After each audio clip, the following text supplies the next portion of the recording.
check 1 2, sound check 1 2. Mic check 1 2, sound check 1 2.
Good morning, everyone.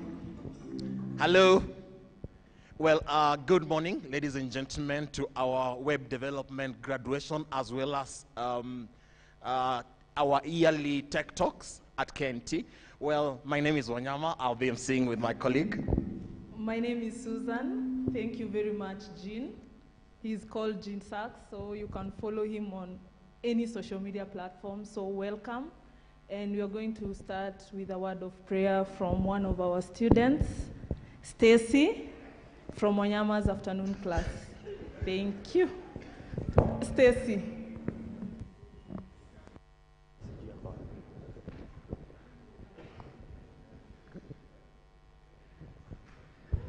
Yeah, you can clap as she comes.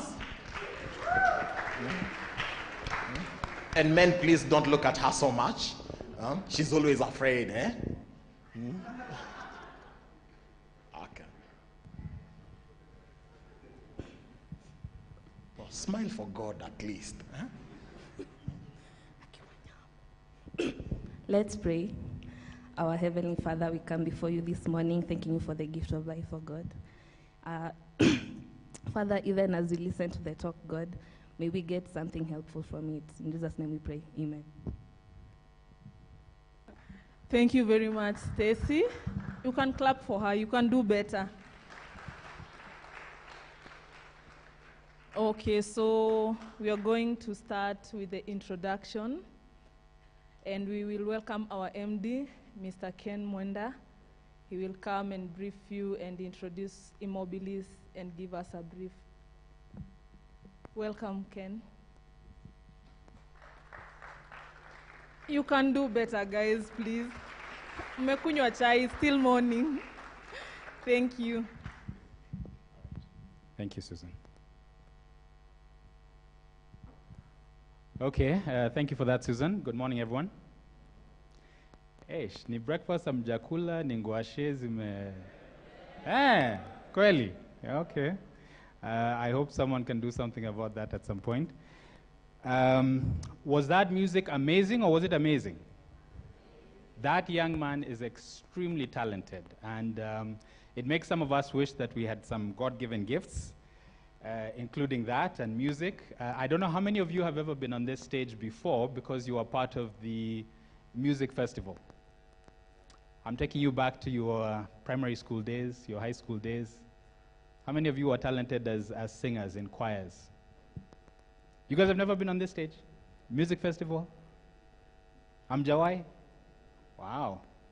Okay, let's hope and pray then that your talents and your gifts are in coding, which is why we're here today. So let me do a couple of things. As was mentioned, my name is Ken Mwenda. I'm the managing director and one of the co-founders of eMobilis. It's a privilege to be here, and we're so excited and so glad to see each and every one of you today for many different reasons. As we woke up today, it's a cold July day. Let's start there. The price of fuel has never been higher and crazier. The price of unga is expensive. There's almost World War III with Ukraine and Russia. We're a few days away from elections. So there's a lot we can be depressed about, right? But the truth and the reality is, as you are here, alive and breathing, there is so much to give thanks to God for. Just for the gift of health, as was prayed for the gift of just being alive, for being able to be here. So we don't take it for granted, and we are also extremely glad that even as you're making your decisions on your career path and what to do next in your life, that you chose to come to eMobilis. So let me also welcome you formally to eMobilis. Some of you have been with us maybe a month, some of you a week, some of you 3 months. Please allow me to officially welcome you to eMobilis. At some point, I'll ask our staff to come to the front, just so that you can see all the staff members, who some of them are teaching staff, some of them are administrative staff, but you may not have met them. So this will be a chance for you to meet them as we thank them for organizing today. So staff, please just be on alert that you will be called to come up. The other thing I wanted to do is, before I explain the reason for this day and why we brought you all here and why we believe this is extremely important, allow me to tell you a bit about eMobilis and a bit about why it is such an exciting time for you to be a young person as a developer in Kenya today. There's actually never been a better time. And I'm also very excited. I see some of our speakers have arrived. Thank you so much for giving of your time and being willing to share and give back some of your knowledge and insights. We truly, truly appreciate. So a bit about eMobilis. When we started, we're 12 years old now, and when we started, the idea was that there was a gap in the market. This was around the time when many of you were very young at that point, not some of us who have gray hairs. Half of it thanks to eMobilis and you guys. The other half because I have teenage children, and that's always lots of fun. But when we started 12 years ago, this was pre-M-Pesa, this was pre-Fuliza, which many of us have come to know and love. This was pre-all these apps that you use today, right? And the whole idea at this point was that Safaricom was being born from a department of telecom and a company called Kensel. So all of a sudden, people were starting to buy mobile phones. And the first mobile phones, by the way, you had to have a license. You had to apply to Kenya Post and Telecommunications. It cost 200,000 shillings. So unless you were, I don't know, a drug dealer or an MP or something, it was going to be very hard to have a cell phone. These were brick cell phones. You could use this for security. You could actually hurt someone very badly. So they're very big, no calculator, no games, no radio, basic, no SMS, right? No applications. So at that point, there was a telecommunications revolution. Network operators are coming. So myself and 3 other people decided that we should open the first college that trains young people on how do you work in a network operations center. How do you, if you needed to understand the principles of radio propagation and how base stations work and what happens when one cell phone calls another cell phone, so that you could work in a Safaricom or a U or an Orange or an ESA. So that's where we started. It took us about a year and a half to get accredited as a college. It was a very long and difficult process because it's very strict. Needed to inspect, they needed to understand our curriculum, they needed to understand our lecturers and were they qualified, and they needed to understand who was the examining body. So, and where will, if young people come and pay you money, where will they get employed and what will happen? Meanwhile, we also felt that with 40% unemployment in Kenya, which is unacceptable because there are young people like you who are sharp and who want to understand tech. Meanwhile, there are opportunities where telcos were using people from the UK especially, or the US, to help fix their base stations. And yet Kenyans are hungry and starving and unemployed. So we felt that there was a gap there and that skills were the only thing that stood between young people getting employed in a Safaricom or an Orange or an ESA and being able to take up those jobs and opportunities. Fast forward about 11 years ago. So after about a year of really struggling People are still asking many questions. This place, will I get certified? Does it make sense? Another very interesting phenomenon happened, and that was the Apple App Store was born. At that point, maybe only about 30,000 apps. And all of a sudden, this was a game changer. It was a game changer for two reasons. The first one is all of a sudden, you didn't now need to get employed necessarily, right? You could, if you had the talent and you were dedicated, you could learn this skill of mobile software development, create an application, publish it on an app store, and people from all over the world that you'll never meet could all of a sudden download that and pay you. So you could become an entrepreneur and your own boss all of a sudden because of global app stores without having stock, without having a shop, without having a depot or vehicles. All of a sudden you could become an innovator. The second reason was you could now create applications that solve problems for people in your country and in your community. An American is not going to come and try and figure out what your community, what doctors in Kenya, what patients in Kenya, what farmers in Kenya need. You already know that. The only thing that you needed to know as a young person was, how do I create this application? How do I package it? How do I test it? How do I publish it in a way that Kenyans can use, right? Fellow Kenyans can use. So you could now all of a sudden become an innovator and solve problems in your community. We've been blessed over the last 12 years to have had projects and opportunities to work with Google, with Microsoft. We've received a grant from the World Bank a couple of years ago to help set up the first ever regional mobile laboratory. We partnered with iHub and the University of Nairobi for them to do research. We were incubating startups at a place called Bishop Magwa. With Google, we've worked with Google for about, it's been about 5 years now, on something called the Google Digital Skills for Africa program. And the beauty of this program is we've trained over 320,000 young people in Kenya, Uganda, Rwanda, and Tanzania to understand how do you use social media, not just to take pictures and say, this is how I woke up, or to take pictures of your lunch from yesterday. How can you use social media or help businesses understand how to have an online web presence, how to digitize, how to create digital marketing agencies, and how to help them grow their business and reach more customers. So those are the trainings that we offer through Google Digital Skills. More recently, we've partnered with the government of Kenya. We're funded by the MasterCard Foundation. We work with KEPSA. And it's to deliver something called the Ajira program, which is an initiative of the Ministry of ICT and Youth Affairs. And it's the idea that young people like yourselves can become freelancers and that Kenya can become one of the top freelancing and BPO hubs in the world, right?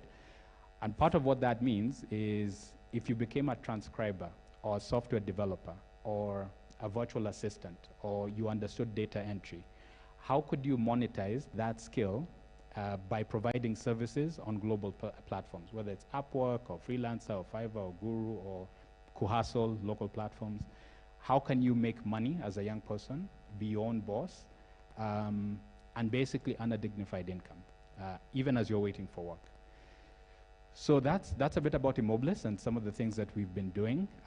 I can tell you that our joy and pride and what gives us so much happiness as an institution is when we have students come back and ask for a recommendation letter to work at Microsoft Research, or because they are going for an interview to be a system admin at the UN in the IT department. We have students who are now, former students, who are now community managers at Google. Students who've gone to work at Samsung. We have students who've ended up going to work at Andela. We have students who, including one of the young men who will be speaking today, who are working in an IT setup, ecosystem, at Equity Bank, and they can tell you how much growth and opportunity there is in the tech space. We get excited when we have former students coming and saying, hey, our company needs to hire developers. So can you guys give us CVs? Being one of the top institutions in Kenya. So yeah, so that's what gives us a lot of joy. Or seeing our students, including one of our interns, Jan, complete with us startup clubs, developer clubs at the universities, enter hackathons and global awards, and form teams and create applications and systems that help them win or come in the top 3. We get excited. We have a young lady who was in one of our first classes. She went to work for V2Mob at some point, and then ended up as a manager, a technical lead at Facebook in Ireland, right? So not even locally here in Kenya. So that for us is very exciting because we see a lot of opportunities. The other thing I did want to mention is why this is such an amazing time to be a young person in tech. Recently, Google released a report. They partnered with Accenture and they called it the Google Developer Ecosystem Report. And it had some amazing findings, right?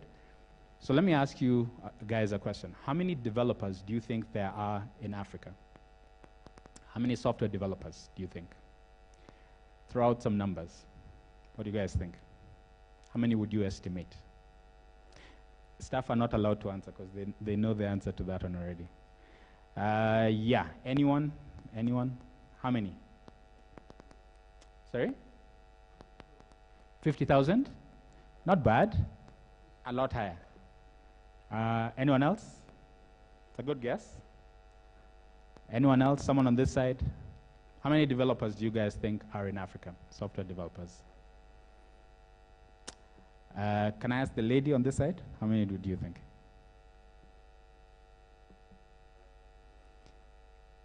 Over 200,000, over 300,000?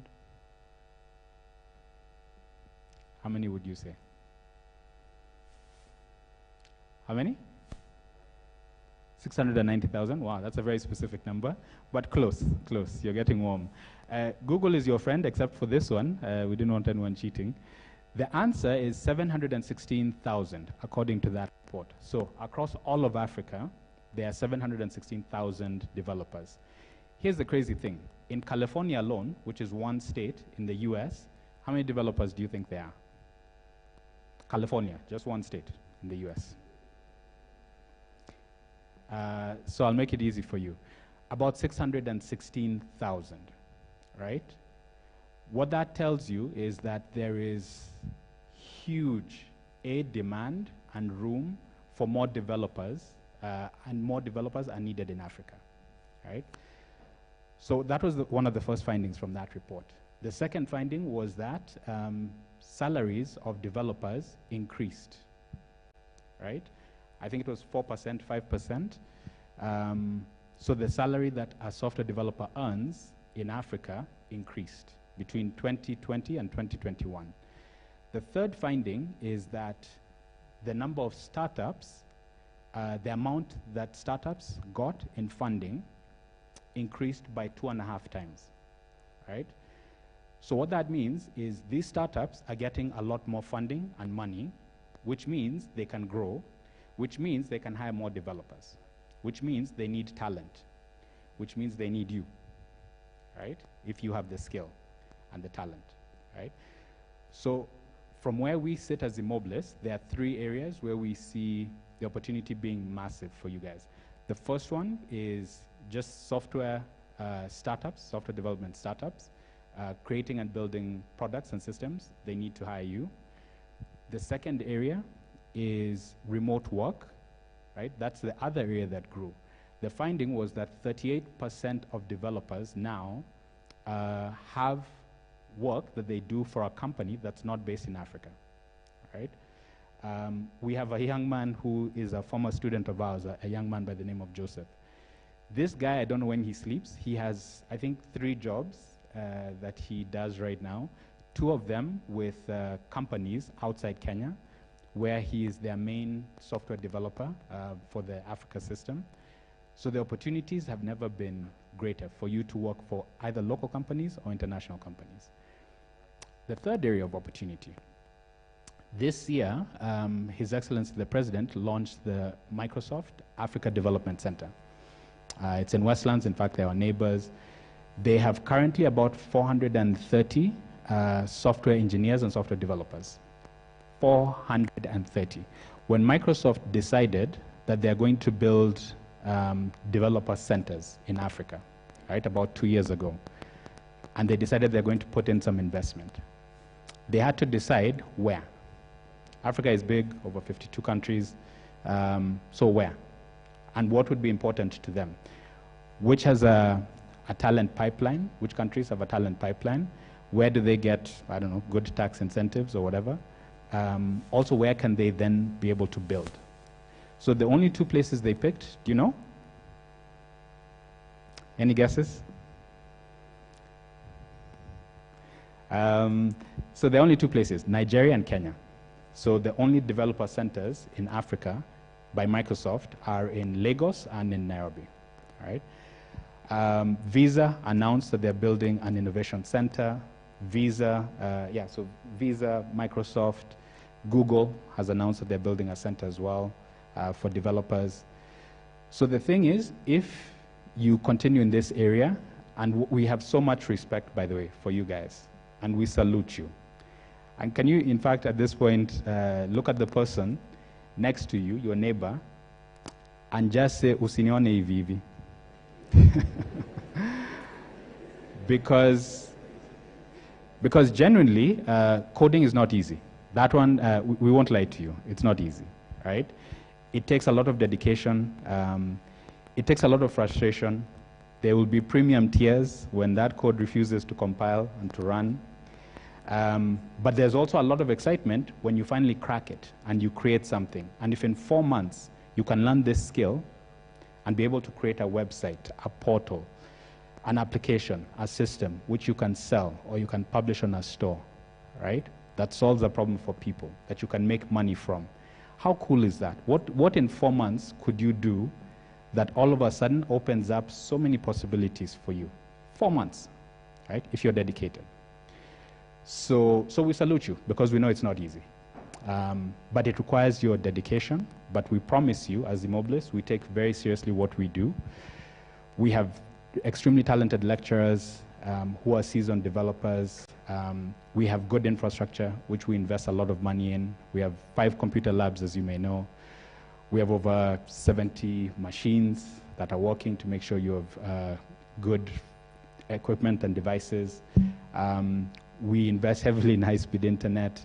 But equally importantly, which brings me to why we're here today, we believe in making the course as practical as possible, but as useful as possible. So don't just hear from the lecturers helping you understand data science or cybersecurity or Python or JavaScript or HTML5 and the courses that we offer, or Android. Once in a while, we say it's important for us to invite industry speakers, industry leaders, people who run startups, so that they can also tell you their experiences and give you tips about how to succeed in this area because they've succeeded in this area. So we spend good money in making sure that we bring you all together, that we have fantastic speakers, and that you can continue to learn in your journey and grow as a developer by hearing from them. So that's the reason that we're here and that we're excited. So let me ask our staff to come to the front for just a minute so that we can acknowledge them, so that you can meet them very quickly, and so that we can thank them for the hard work that they've put into organizing today. So our staff, if I can ask you to come up.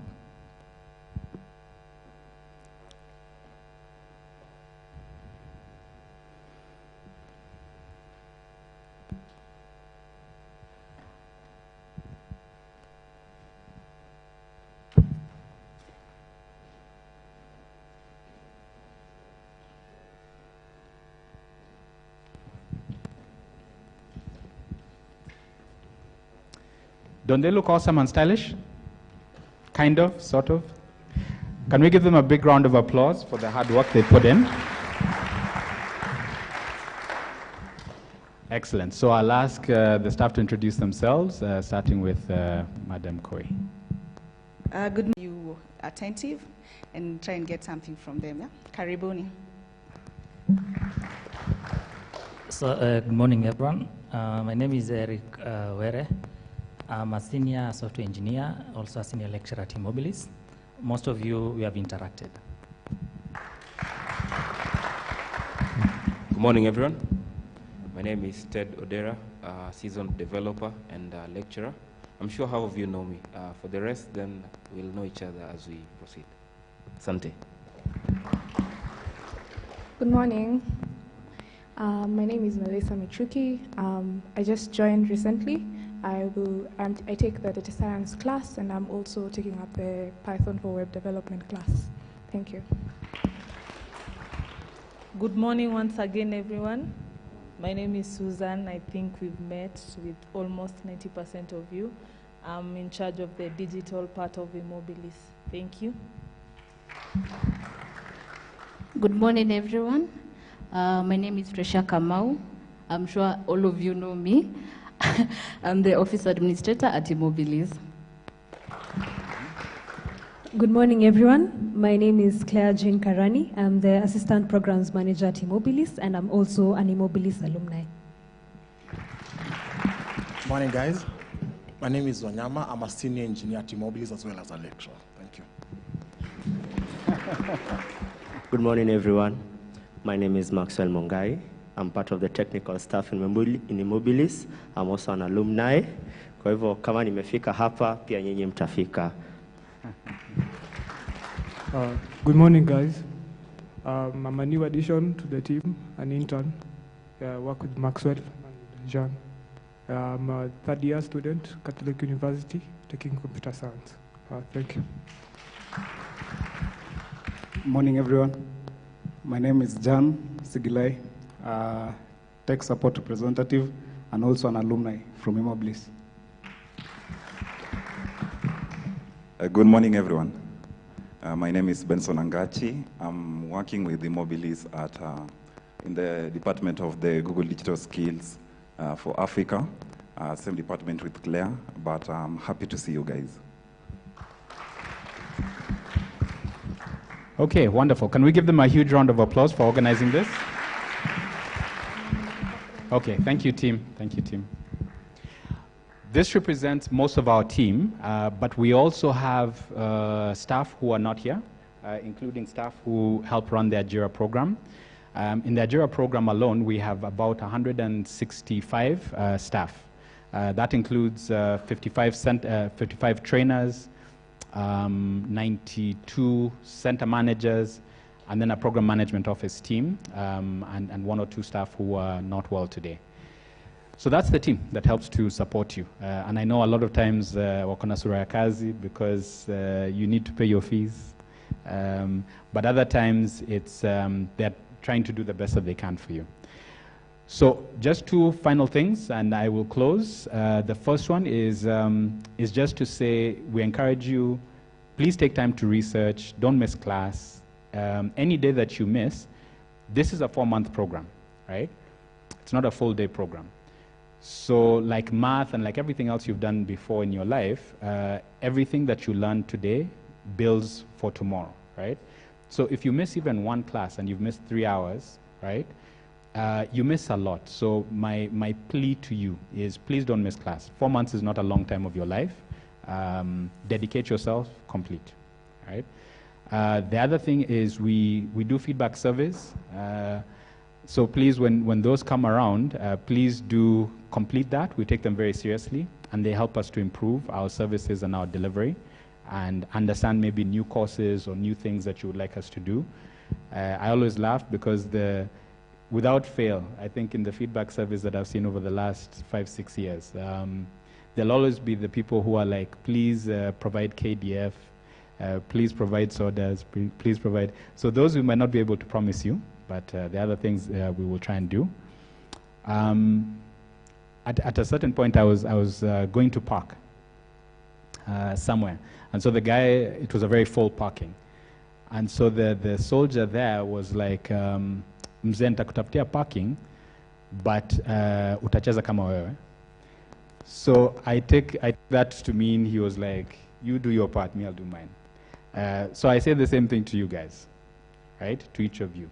Cheza kama wewe. You're talented, you're gifted, you've gotten to this point, you are supporting yourself or your parents are willing to support you. Do the best that you can, right? Do the best that you can. So I think that's it for me. So without much further ado, we will kick off the day's program. So I'll hand back to the MCs. But good to see you guys. God bless you, and have an awesome rest of the program. Thanks. Thank you very much, our MD. Guys, you can do better. Mpigieni makofi. Okay, thank you. I think he has shared a lot. You guys mepata words of wisdom. You've understood a little bit about the tech world and also our success stories. So, guys, hope mna tweet. Hope you guys are tweeting. We have hashtags. I don't know if the technical team can at least give us the hashtags. We have eMobilis Tech Talk. You can tweet with that hashtag eMobilis Tech Talk, Tech Talk 2022, and Web Dev Graduation. Those are our hashtags. You can tweet, you can mention us, you can retweet, you can tag someone, you can tag eMobilis. So yeah, thank you very much. So mpige ata selfie, tweet guys. You're the digital world. So we are going to welcome Jean. Jean. Yes. Mnaweza mpigia makofi akikuja. So let's continue tweeting. You can also go live. So yeah, we don't mind. It's a digital world, so tufanye hizo vitu zote. Thank you. Welcome, Jean.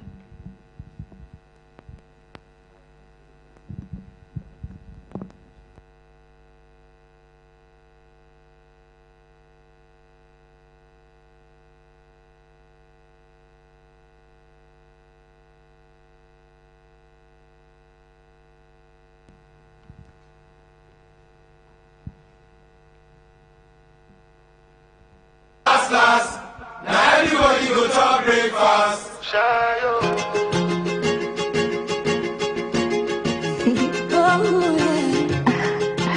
Savvy boy.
Thank you, Jean. Ladies and gentlemen, as we continue in the same accord, well, as you guys continue tweeting, let me remind you of the hashtags. So we have eMobilis Tech Talk. I hope you guys are really tweeting. Let's see which tweet wins, yeah? Tech Talk 2022, yeah? And Web Dev Graduation. Those are our hashtags this morning. Please continue tweeting as we continue. So as you guys are tweeting, let me request the following to see our staff just at the back right there. So there's this gentleman by the name Dennis Njoroge. Please, if you can just walk at the back, someone will receive you. There's Faith Njeri. Please, if you can walk at the back as well. There's Steve Kimani. If you are amongst us, please do the same. Walter Kibiwot Chelimo, please, Walter, walk at the back. Someone will receive you. There's Timothy Kanda. If you are amongst us, please, as well, just walk at the back. Someone will receive you. There's Crystal Norman, please, wherever you are. And finally, we have Miriam Mildred Akinyi. All right, so as they walk back for someone to receive them for something concerning them, well, let's welcome a tech video demo from the tech team. Thank you.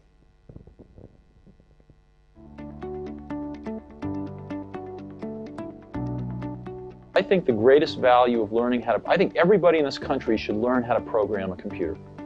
Should learn a computer language because it teaches you how to think. It's like going to law school. I don't think anybody should be a lawyer. But I think going to law school would actually be useful because it teaches you how to think in a certain way. In the same way that computer programming teaches you in a slightly different way how to think. And so I view computer science as a liberal art. It should be something that everybody takes a year in their life. One of the courses they take is learning how to program. Programming is where you're describing to the machine how to do something. And so telling it how to play tic-tac-toe, telling it how to play the board game Monopoly, telling it how to convert numbers from one base to another. And the idea of, okay, there's these simple instructions, but if you put them together, then you can synthesize something quite complex. It's a fascinating kind of mathematical thing. How can you make it fast? How can you make it small? The fact of understanding how the computer works gives you a real sense of what it can do and what it can't do. There's a lot of great jobs out there, and so we don't have programming enough on the curriculum. But I certainly wouldn't put it at like math or literacy. But there's a lot of innovative stuff that make it more interesting. It's not just for nerds like it was when I did it. Programming is one of the only things in the world that you can do where you can sit down and just make something completely new from scratch, whatever you want. I took one computer class in college and I cheated at it, but when I started really getting into it, I could spend 20 hours teaching myself the program and writing programs, and I was like, I had no idea. I love this stuff, right? And I would just sit there and days would go by, and I loved it, right? And then as I got more into those businesses, it was like, this is great. I'm having a blast doing this. But I didn't know that's what I would love to do until I tried a lot of different things. For a few, it might lead to a lucrative career as so-called coders. But for everybody, it'll teach them how to think, how to imagine, how to create. It'll provide a better understanding of the world and an indispensable foundation for life. A lot of people think about programming as the language that tells the computer what to do. But in fact, if you look at the office behind us, programming, when it's really good, and the language itself, the programming language, is actually communication between team members, right? It's the difference between being able to maintain something and able to live and to sustain versus not. So if it's a great language and everyone knows it, then it brings the team together and they can really do amazing things very quickly.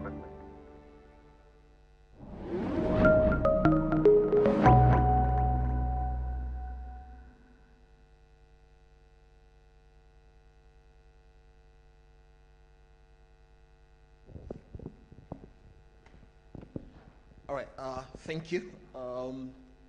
Thank you, tech team, for smile for the camera, right? Okay. All right, thank you, tech team, for such like a really cool video. Well, Jean, please don't get tired as we prepare our first speaker. Please just give us a 2-minute something. You know it yourself. Then I'll be preparing our first speaker, who will be Bethany Jepchumba from Microsoft. Jean, please, wherever you are.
Thank you, Jean.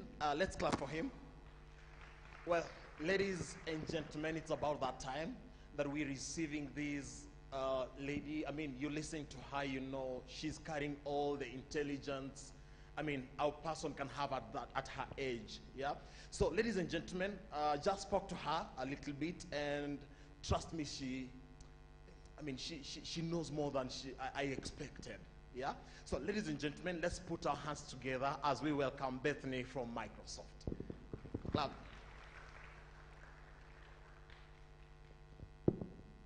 Come on, clap. Sorry. Thank you so much. Good morning, everyone. How is everyone doing? Okay, so an introduction about myself is I am Bethany, as you mentioned. I'm a cloud advocate at Microsoft, and I'll probably dive more into what cloud advocacy is. I also freelance part-time as a UX UI designer, and if you're looking for me on any social media platform, you can find me at Bethany Jep. So today's session, I'll be talking about how myself, as a non-technical person, coming from a business background, I did an undergrad in business, how I got myself into tech, and eventually got into Microsoft, the lessons I learned along the way, and finally, probably how you too can do the same thing in your own different way. So as I mentioned, I am a cloud advocate at Microsoft. The first time I mentioned to some of the Microsoft employees, we work together, I told them, I am a cloud advocate. And the first thing they told me is, are you a lawyer? So you're like, no, I do not know any law. The only law I did was a business class on business law. So cloud advocacy is generally developer relations. So I work with developers, in my case, students. I help them learn different techniques they want to learn, create content for them, and gather feedback for our product teams. My focus is AI, ML, so I'm good in Python. If you have anything about Python, Django, Flask, I can probably talk about it.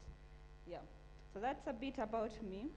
My journey itself was more of a self-learning journey.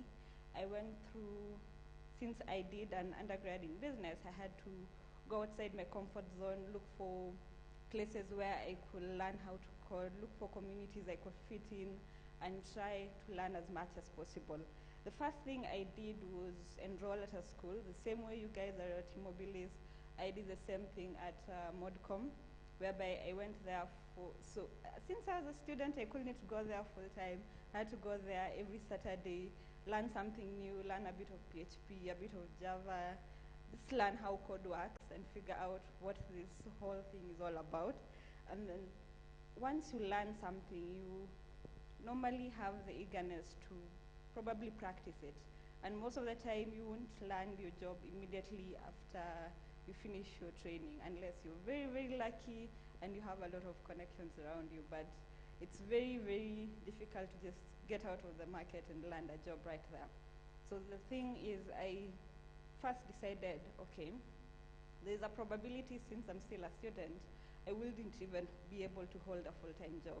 So what if I look for opportunities that I can plug into, opportunities that I can probably go there and, one, either teach others how to code, or two, code myself and figure out what this is all about. So I did two things.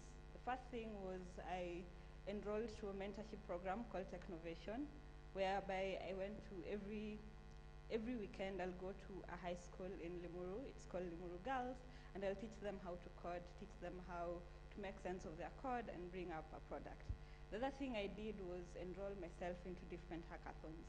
So in hackathons, you go meet with different people, try and figure out what the code is all about, come up with a project, pitch it, and see whether you'll win a prize at the end. I did several hackathons, and I think the most memorable one was one I did during COVID in 2020. It's called the Game of Learners. And during this hackathon,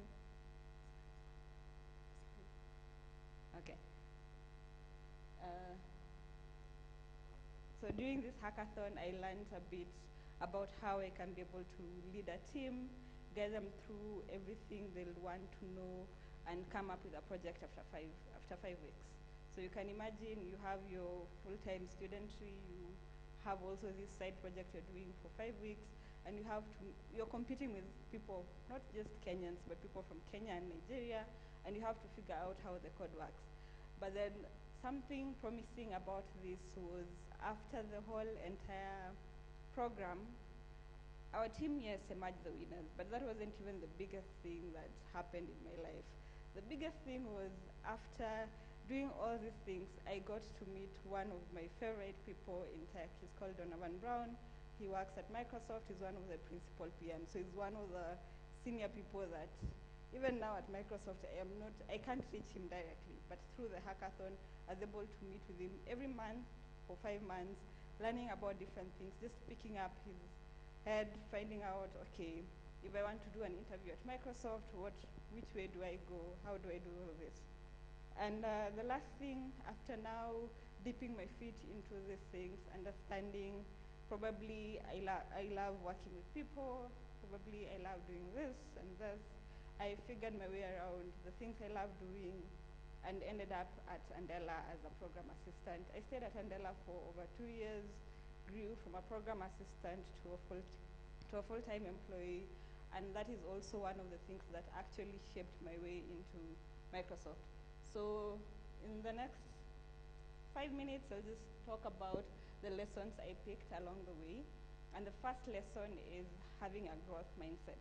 This is something that's also emphasized at Microsoft. It's something emphasized by every tech person that I've met.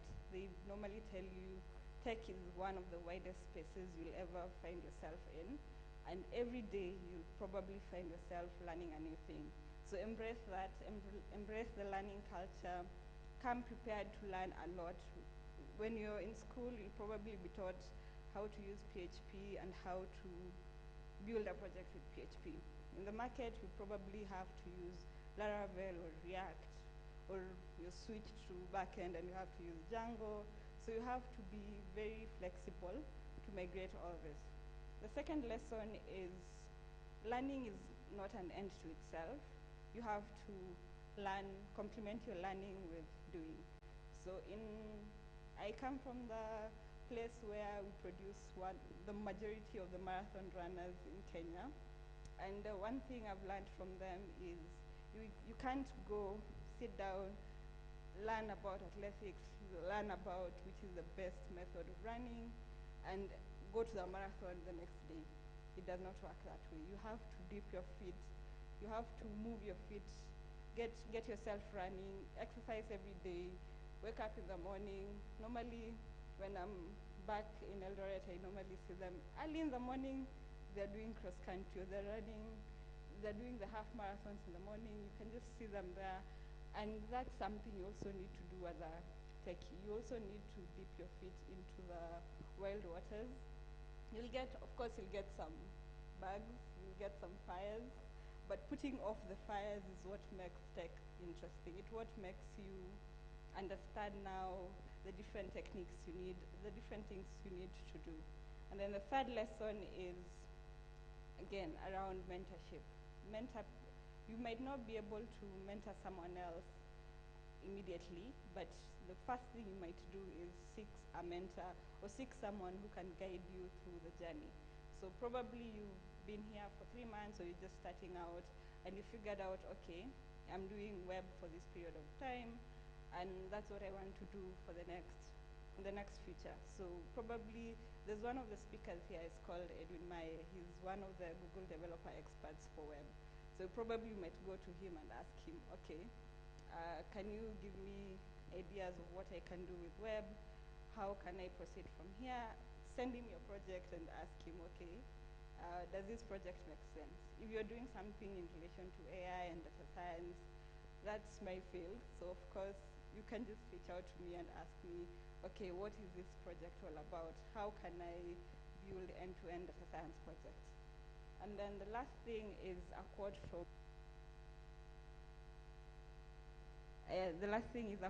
one of my, again, favorite people at Microsoft.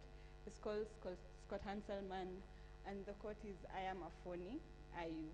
And this is a whole blog he writes about imposter syndrome, how he's been working in tech for over 20 years. I wasn't even born when he started working in tech, so you can imagine how long that is. And during this period, there's a young person who reached out to him and said, I have no idea what I'm doing. Can you guide me?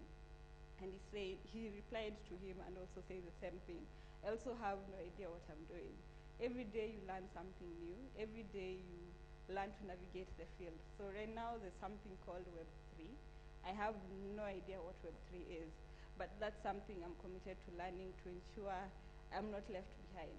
But at the end of the day, these are things that you actually might face in your journey. You might wonder, am I good enough for this tech thing? Is this something that I'm actually meant to do? It is. That's why you're here today. And that's it for my session. If you want to learn more about any of the resources we have from Microsoft, we have a bank at aka.ms/learnstudent.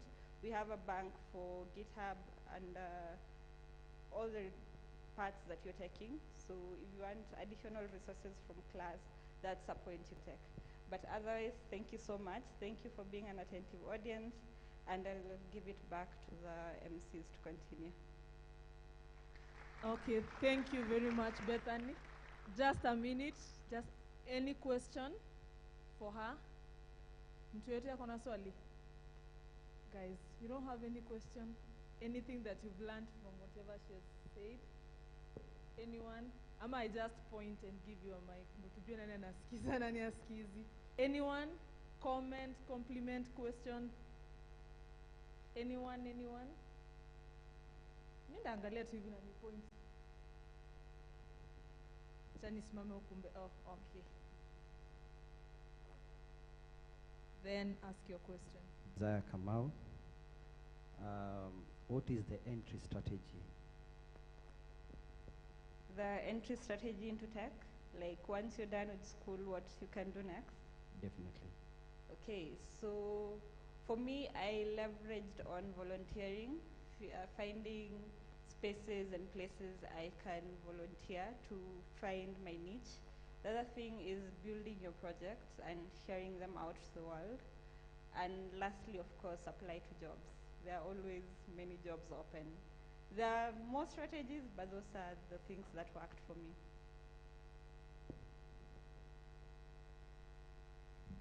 Okay, thank you. Any other person with a question or something to say? Bethany akawapata wajibu. Oh, hi. I'm Ken Muremi. So a lot of developers and people in tech really want to join Microsoft. So what do they really look at? Like, what distinguishes you from the others? So my role is a cloud advocate at Microsoft. That means my interview process and everything I got into Microsoft with is different from, let's say, software engineering and program management. But the first thing is you can first apply. So we have our career site, careers.microsoft.com. Go ahead, apply to any of the jobs available. Then we have recruiting sessions. So a recruiter will tell you what they're looking for. I'm not sure if we still have them running at the moment, because right now we're in a new year, meaning recruiting is a bit slower, but they'll start probably from August, September. So you'll see sessions on recruiting. They'll tell you things about how to polish your CV, ensuring your education and experience are out there. Secondly is your projects, ensure your projects are well done, share your projects to the world. And then the other thing is, if you're coming in as a software engineer, you have to have your data structures and algorithms in check. So ensure you practice every day, at least do a coding challenge every day to make sure you're up to date with all the different algorithms and data structures. Yeah. Okay, thank you very much. One last question. Ladies, amna swali? Gender equality. Any lady with a question, ama anyone else? One last one. Okay, it's a guy.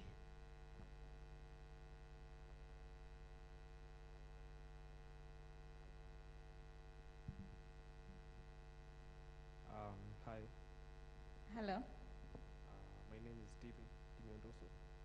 So my question was, is computer science the only way or the best way to program? I think as I started, I said I have a degree in business. I did business, so computer science is not the only way to get into these different opportunities. My role is also an industry role, so it doesn't matter what your background degree is all about. If you're coming in as a graduate or as an intern, probably they'll look at your degree based on now, like whether you're doing computer science or not. But then computer science is not the only way. eMobilis has a platform whereby I know so many people who were at eMobilis. We went to school together. We did business together with them. There's some who are working at companies like Google. So it's also a way to get into where you're going. So the key thing is ensuring your skills are in check. Yeah. Thank you. Okay. Thank you so much. Okay, thank you. I think we are done with the questions. Please clap for Bethany.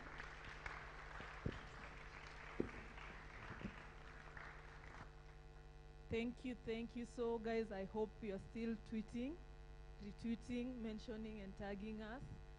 Yeah, you have the hashtags. I think we have them there on the screen. We have web development, grad, tech talk, then tech talk 2022. Continue tweeting.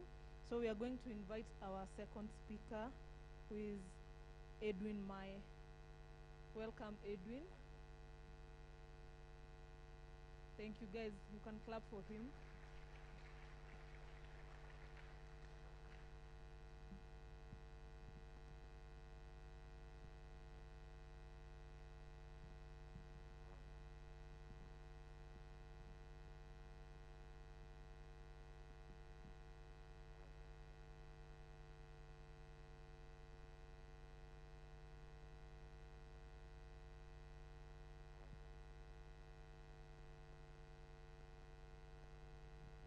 Hi.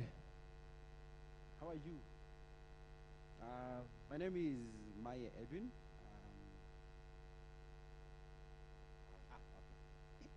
Yeah, my name is Maya Edwin. I write a little bit of code at a company called Sky Garden. Who have ever heard of Sky Garden? Have you ever heard of Sky Garden? Yeah, so Sky Garden is an e-commerce company in Kenya, so I'm one of the guys working on it. So who am I? I'm so used to speaking with my slides.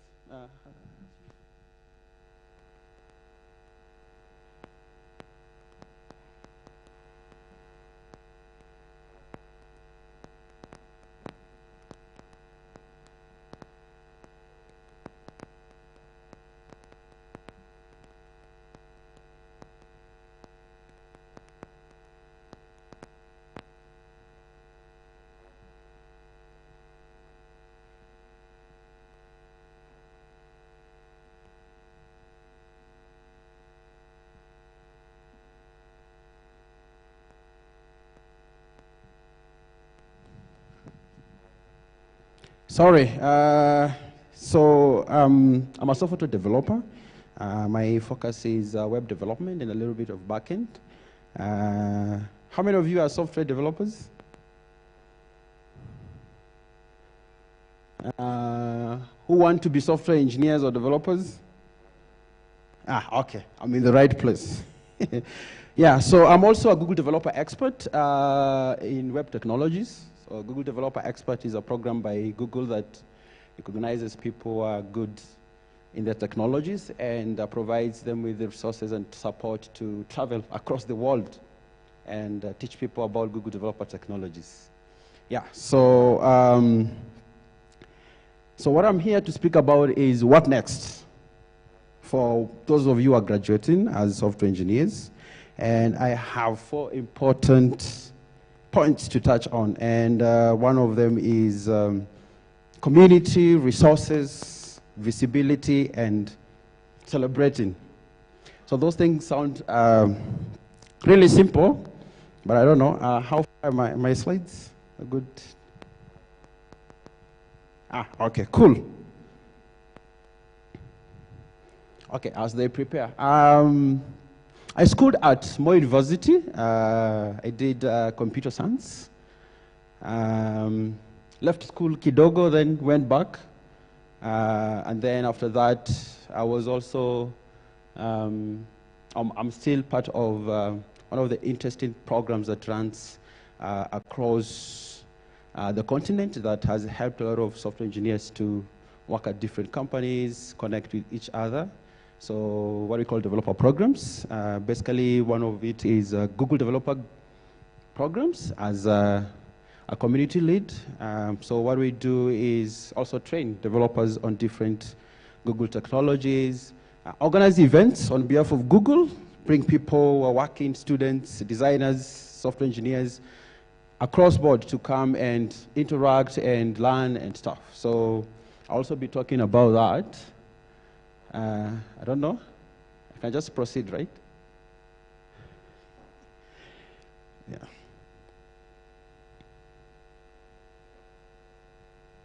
Okay, I'll just continue.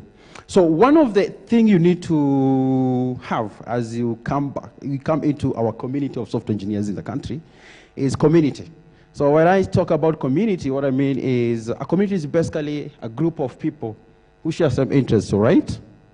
Yeah, so if you want to, to move forward and easily navigate as a software engineer in the country or across the globe, is join developer communities. So developer communities provide you an opportunity to meet people who are working, fellow students, people working, trying to figure out stuff for themselves, interact with different companies that might be sponsoring some of the tech events that happen across, and also you can even start one, and maybe you're good in Python, bring people together who are good in Python or who are trying to learn Python, and you guys can learn from each other, share whatever you're doing and stuff. So that is one of the most important thing you need for you to progress. Because some interesting thing that is happening, or actually happens, if you're looking forward to be hired or recruited with one of these tech companies, people are actually hiring people they know. I call it tech nepotism, but it's not a bad thing. So people want to hire people they know they can actually code, or they have the willingness to learn, all right? And the right place for you to grow quickly as a software engineer from any level is to be part of some of these communities. That's why you see companies like Safaricom, for example, it's launching their similar program today, recent, I guess. And the goal is to bring people interested in Safaricom technologies, to build a community around the same, and then experts will emerge out of it and have grasp of Safaricom technologies and then share across the country. And we also find that a lot of companies actually are investing in communities, and their successes have been around it. So talk about Facebook, Microsoft. She was talking about tech innovation. Yeah, we also have different programs at Microsoft that allows them to interact with students, and then after a certain period of time, 6 months, 4 months, they hire them, because now these are the people that they've run communities with, taught them about the technologies. So these are people that their mindset actually around their company and stuff. Yeah. So community is one very important thing you need to do after here. So just giving you some personal testimony. So for example, my growth as a software engineer has been through community. So I started way back when I was in my first year. So we had this program at Microsoft called Microsoft Partner Program, so which allowed some of us to create clubs in universities and teach people about Microsoft technologies. And then from there, after 6 months, I got myself into Microsoft as an intern. I was in first year, first semester. But then Microsoft was, what Microsoft does is it actually hires interns when you're about to graduate or when you've graduated, all right?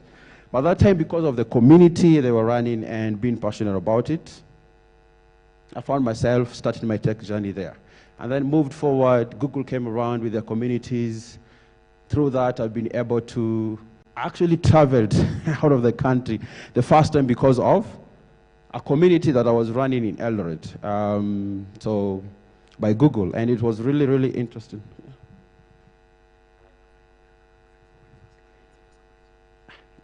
Okay, sorry. Let me see. Yeah, I've said I've shared an editor to her. Okay.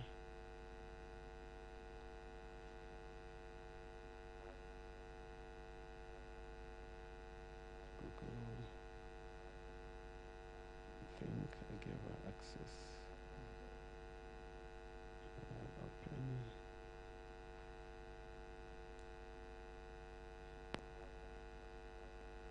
No. Okay, let me just try to share again. Share. Okay, let me send her a PDF version of it. Yeah, I'm sending to her email. Okay. Sorry.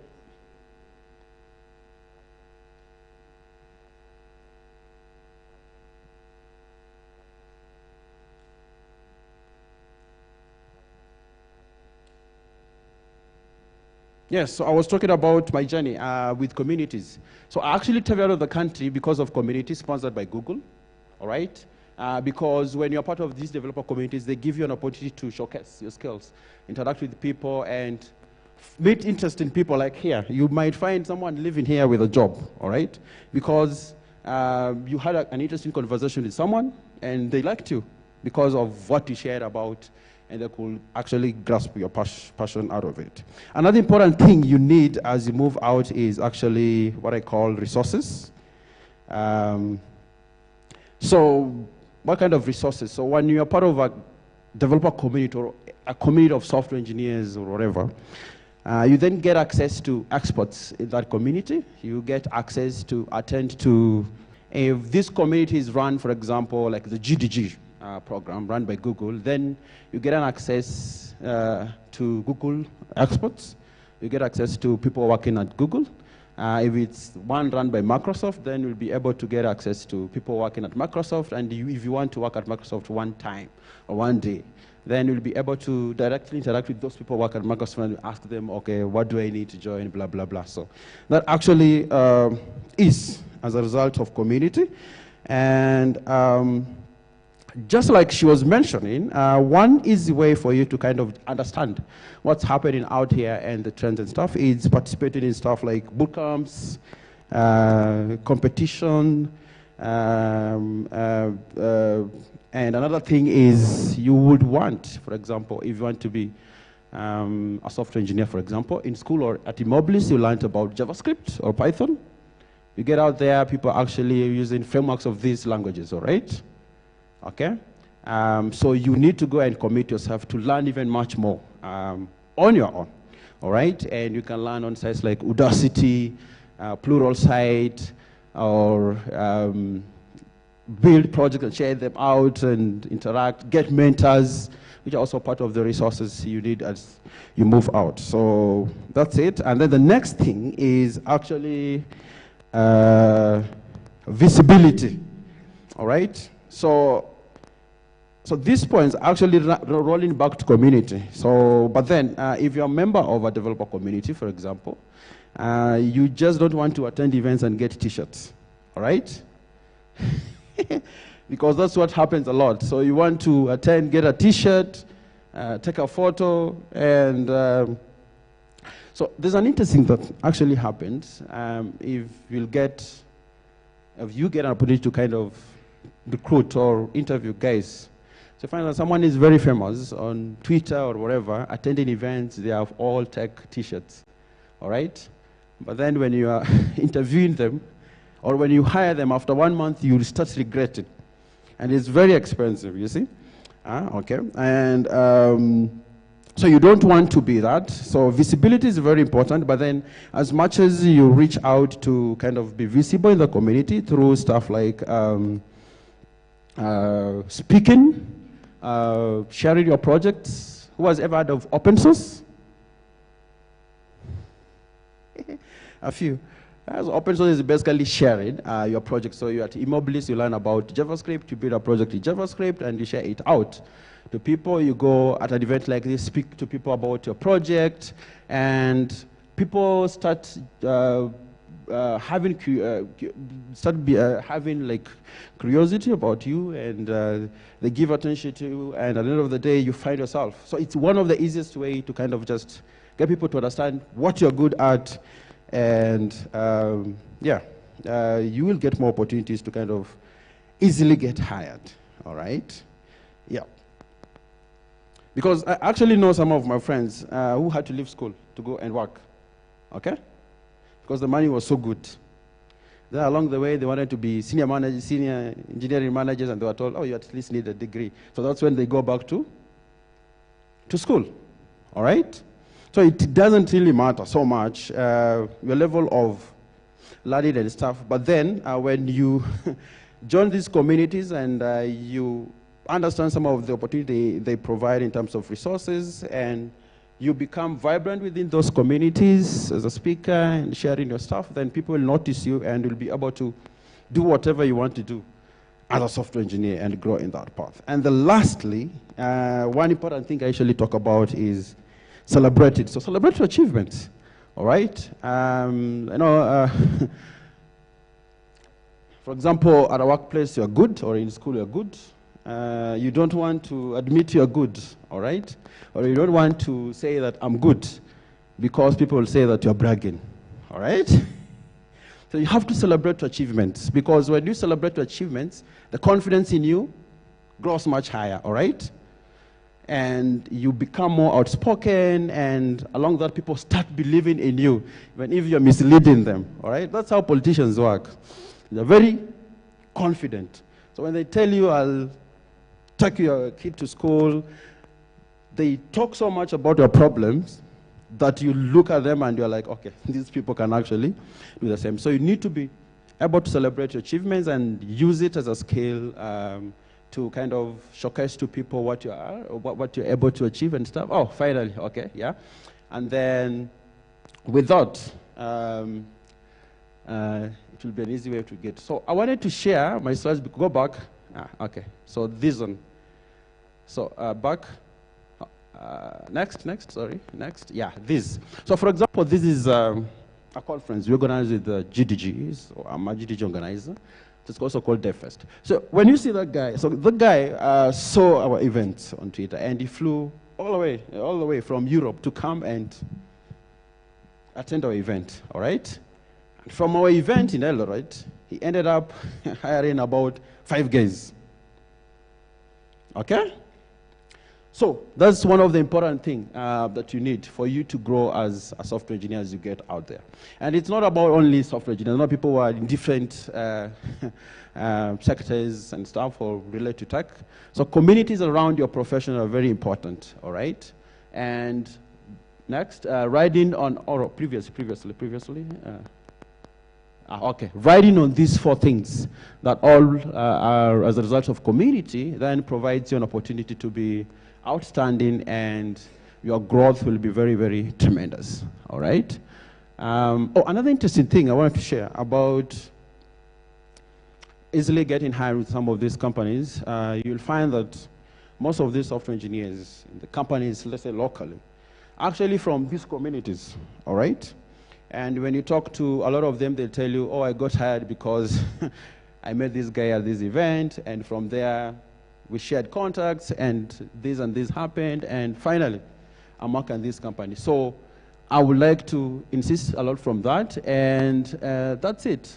Maybe, could you go forward? Again. Next.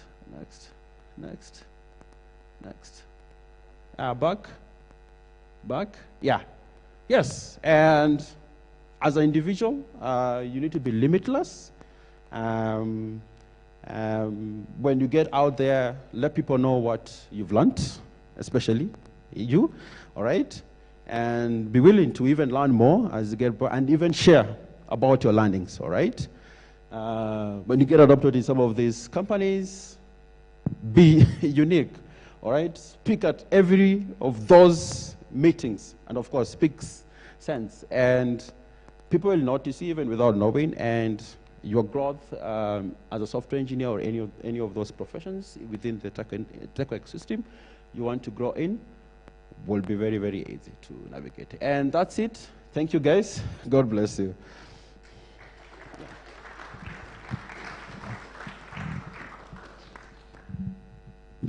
I guess there's some questions, huh? Okay, thank you very much, Edwin. Any question for him? Okay.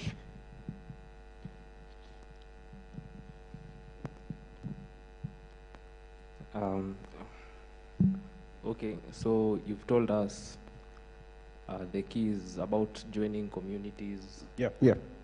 Speaking up, connecting with people. So, swali yangu ni, what do you do? What do you have to do so that you can join those communities? It's simple like this. So showing up for events like this, all right? As simple as that. So you attend, you listen to people at, listen to whatever is being discussed at that particular tech event, and from there, start talking to people. Hey, what do you do? Blah blah blah and stuff. So so I was talking about resources, all right? And resources actually, for example, speakers at an event like this, all right? Organizers at an event like this, and that's what you actually want to target as you get out there. So basically, show up first. You need to show up for every occasion. When if you want a girlfriend and you are single, you need to show up, all right? You might send a funny text via the DMs, but at the end of the day, you want either via a video call or in person. You will have to show up, all right? It's only when you show up that people will, you'll be able to achieve whatever you want here. Oh, so, for example, like that GDG. Yeah. If I wanted to join the community, what exactly the steps that I should take? Yeah, so these communities run by Google or Facebook or Microsoft are actually free and open, so you just Google for any. So for example, in Nairobi, we have what you call GDG Nairobi. Join them so that actually there's nothing complex about joining them, all right? Just register for the events. They are registered to join their platform. They have a special platform. Get a notification of their events. Show up at the events. If their topics or the themes are interesting you, you can apply to be a speaker and start your journey from there, all right? Yeah, so not complex at all, yeah. Thank you. Yeah. Okay, thank you. So I think Edwin has said show up. That's one is physical. Then you can also go online and Google. These communities are there. Any other question? Any other question for Edwin? Ladies, where are you? Nianze kupoint. Oh, I point. Nimeambiwa yes here na 3 yeses. Hata unaweza compliment ama comment something. Yes, please.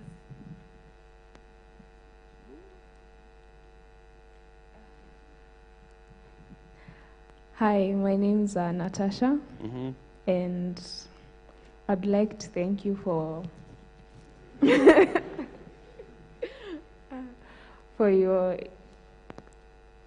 for encouraging us and showing us what a few of the steps that we can take as we indulge in the tech world. Thank you very much. Yeah, thank you. And actually... thank you, Natasha. Yeah, so just to add on that, one interesting that is happening currently with companies like Visa is in the country, Microsoft, Google, and stuff. They are very much interested in women in tech, all right? So they are listening to women first. You know, I usually get an opportunity to go to America, for example. I like using those, our fellows there. So when you go there, they look at you and they're like, they feel so guilty. You are a person of color and stuff, all right? You yourself, you know your capabilities. So, but then if they, we need to give you the stage first, or you need you to speak at our conference. You use it and you show up and they become wild, right? So rise to the occasion. So what I was saying about that is we have like special programs like Women Tech Makers program. You can Google it, Women Tech Makers. We also have a I think that's how Bethany actually got to Microsoft. There's a program for women by Microsoft called, I don't know, I'll share it's a good program for 6 months. So get into it. They teach you about Microsoft, their culture, the growth mindset and stuff. And then after that, they give you an internship. And at the end of the day, you know, okay, Google understands, for example, Microsoft, that our universities are not providing the right skills, all right? But then we have young people who are very passionate about working at these companies, as software engineers, for example, for that matter. So what they do is they run these communities and also run school-based programs, and then they kind of take people through some training program, and then after that, they now start targeting people to hire. So that's what's actually happening, all right? So that's what I was saying. Community is very important. So you need to find where these things are actually happening. And then from there, you'll be wowed. Turkey is very interesting. So you meet someone today starting to learn web development. They get the opportunity after 6 months. You see that their life has changed and you're like, this guy is working in wash. No. No. Because if you get the right opportunity, you will be shocked. All right? You go there and tell people, I want you guys to give me 150. They're like, no, we can't give you 150. We want to give you 300. So I want 500. They're like, no, we can't give you 500. You deserve better. They give you 800. You understand what I'm trying to say? Yeah, so Women Tech Makers program, Google it, and we have a very special program for women also with Microsoft. Maybe we'll ask, I'll share to you guys. Yeah. Okay, thank you. Okay. Last question. Yes, last. One last question. Anyone? Okay, I think there is no more questions for Edwin. Yes, thank you thanks. very much, Edwin. Mpigeni makofi. Okay, thank you. So guys, hope you are still tweeting. We are tweeting at hashtag eMobilis Tech Talk, hashtag Tech Talk 2022, and hashtag WebDev Graduation. So you guys continue tweeting, mentioning us, tagging us, follow us, and some of the opportunities that Edwin has said, we usually share them on our social media platforms. So if you're following us, you'll get a chance to see them. So yeah, guys, mtu follow, mtweet, retweet, even on Instagram and Facebook for those who are on those platforms. So yes, if we get those opportunities, we will share there, and you guys can benefit from them. They are very nice projects. So thank you. I'll hand over to my co-MC, Mr. Wanyama. Thank you. Oh, thank you, Susie. Ladies and gentlemen, I hope we're continuing on so well. Well, without wasting time, let me have the honor to invite the next speaker, who is Eunice Juma. Well, I hope she's around. Okay. So Eunice is a seasoned speaker for this event. I mean, Eunice works with Safaricom. I know most of you guys will really want to hear what she has to say. So ladies and gentlemen, all excited, let's put our hands together as we welcome Eunice.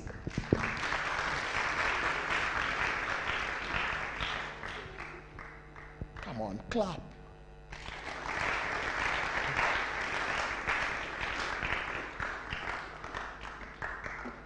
Please, welcome.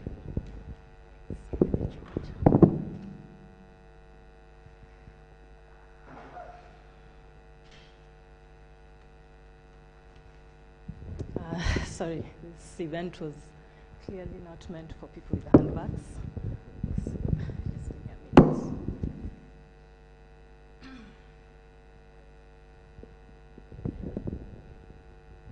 Okay. My name is Eunice Juma, as you have been told. I am an alumnus of eMobilis, before it was eMobilis. So 10 years ago, roughly, give or take, I was sitting where you are. I had just finished my course at the MLab for mobile application development. But I'll try to summarize my journey of how I got from there to here in the last 10 years. I'm a bit sensitive. He said seasoned speaker. I don't know whether that means old, but okay, I'll take that. So I do have a belief that I'm a very humorful person. my brothers disagree, so please be polite and laugh even if my joke is not funny. I appreciate the positive feedback. Thank you. So my current role at Safaricom, I work as a site reliability engineer. Not really sure what that means, but as a show of hands, just throw any, no, don't show hands, just throw the words at me. Which careers have you heard of or thought of in tech? Anyone? Anyone? You only know programmers? Programmers, architects, business analysts? Okay. So I was informed that you guys have just finished and you're looking into going into the job market. So you need to start looking for the right terms, because when you're applying for a job, sometimes the person shortlisting you is a bot, and it's going to be reading your CV, and you're going to not get through the bot because you've not put the right words. So just look for the right keywords so that when they say they're looking for a young, energetic developer with front-end and back-end experience, 5 years, you know what that means, right? What does it mean? You nodded. What does it mean? The lady on the third row. Yeah, she nodded. She was like, yes. Our front-end developer, it means that you can develop websites, like you can work with the front, the way it appears to the person who is using it. So mostly CSS, so it looks very nice. And then if you're doing back-end development, it's the technicalities, like those hard things with Java and the way it works, like what the user is not seeing. Yeah. Okay. Clap for her. Nice attempt. Totally off the mark, but nice attempt. So usually, yeah, I know. When guys say 5 years experience, they're just looking for someone without experience. That's what it means. Yeah, that's what it means. So any job you see 5 years experience, please apply. You met the requirements. I was told this by a HR recruiter, like about 6 years after I started working. I was very unhappy. A lot of jobs I'd missed out on applying because I thought, this one now they need someone with like 5, oh no, not me, not I have not met the requirements. So if you see 5 years, you met the basic requirement. So, sorry. I have here my Mwakenya. I'll just refer to it as we continue. So my talk is supposed to be to just tell you guys how I got here from school to site reliability engineer. I had that term last year for the first time when I got the job. So it was good. I'm still learning what it is about. So as you've been told by the previous speakers, for IT jobs, programming, software development, software engineering, etc., it's all about the interpretation of what you're delivering and not so much the title, although the fancy titles are good. When you say what you do and everyone looks at you like that, it's nice, it's nice. So, so for me, my degree was in telecommunications. I was studying to be an engineer because my parents are Africans. You're either a doctor or an engineer or a lawyer or an architect or a disappointment to the family. So I was working hard not to be a disappointment to the family. I was working as a system analyst a few years ago, so I've been a disappointment for a bit, but I have redeemed myself. So initially I wanted to study literature. My mother was not for that idea at all, so she forced me to do computer science. Because I was a teenager, I said no, and I went and did something else. So I remember my first internship when I was in college. I was at the Kenya Pipeline Company, we were looking at, there's a department called Telecontrol and Instrumentation. I don't know whether it still exists. I'm going to assume it does.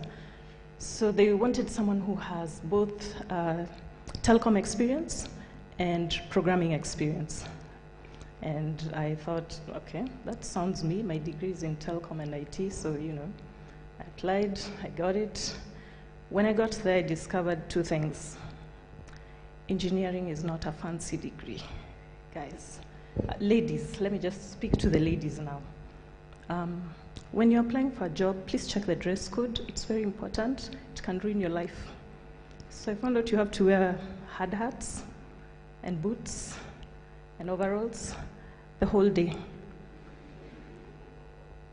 So, you know, I went with the flow. You get to the office in your skirt, and then I have my tracksuit in my bag, so I change. Then I would go back and put on now my overalls and walk around in those heavy shoes. And for those of you who have ever worn a hard hat, you know it does not really work with most hairstyles. Like, you'd not be able to put heavy braids. Anyway, that was for the ladies. So please just check the dress code of the company before you apply. It's important. Take it from me, I know. Yeah. So while I was there, I saw some guys from the IT department at lunchtime while we were walking around carrying tools. They would be walking towards the office or towards their cars, and they all had little gadgets. This was quite some time ago, 2005. So, yeah. You've already been told I was seasoned. So I'm a vintage millennial, like original millennial, thereabouts. So you can do the maths. So I decided these guys look like they're having more fun. This internships looks way more interesting than what I'm doing. They were forever online. For us guys, we only went online to write reports. And one day, their senior manager showed up, and she was a lady, and she had the most beautiful pencil heels, like thin and tall, and she was just walking so purposefully, and she drove a Suzuki, and I thought, that's the job I want. That's the job I want. So went to ask, and told, oh yeah, these are guys who are dealing with the programming of the system. So far, all the programming I'd done was C++ and Visual Basic. I don't know if you've heard of Visual Basic. Clearly you've not. That was when I was in school. I'm trying to look at your... Visual Basic would not have made this list. It was not something you went to school for. It's something you went to school and then learned while you were there, but you didn't tell anyone. So everyone had to do it. It was a Microsoft thing.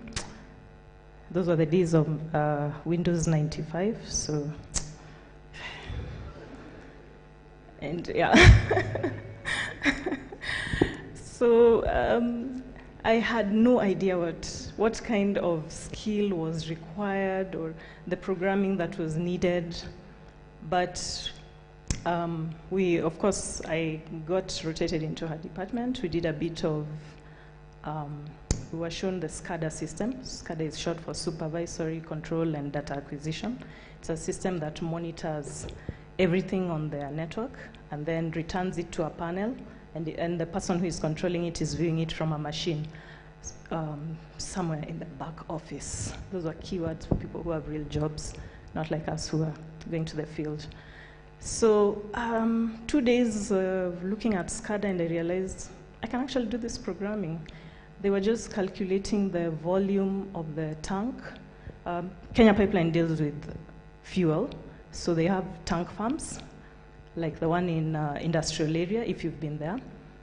And how they monitor their product is there's a computer that is constantly calculating the amount of fuel in that tank, because the volume changes with temperature, pressure, and all that stuff.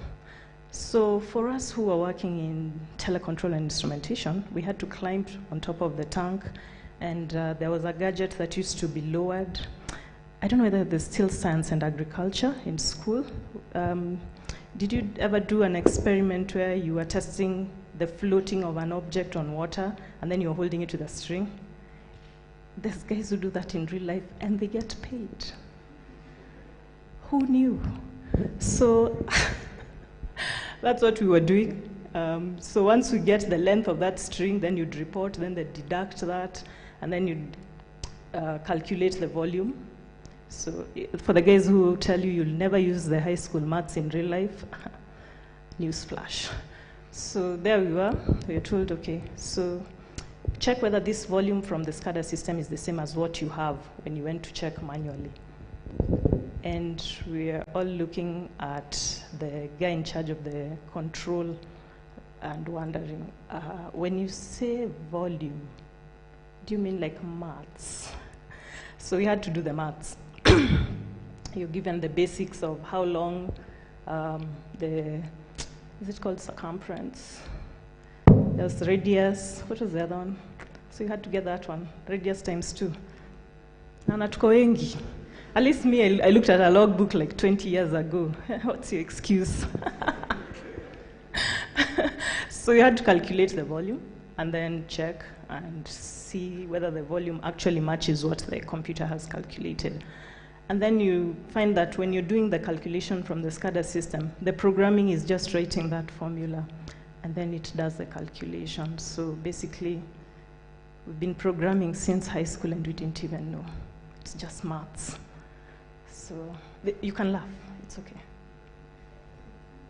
So yeah, that's what happened. So then also there was the issue of bats and rats.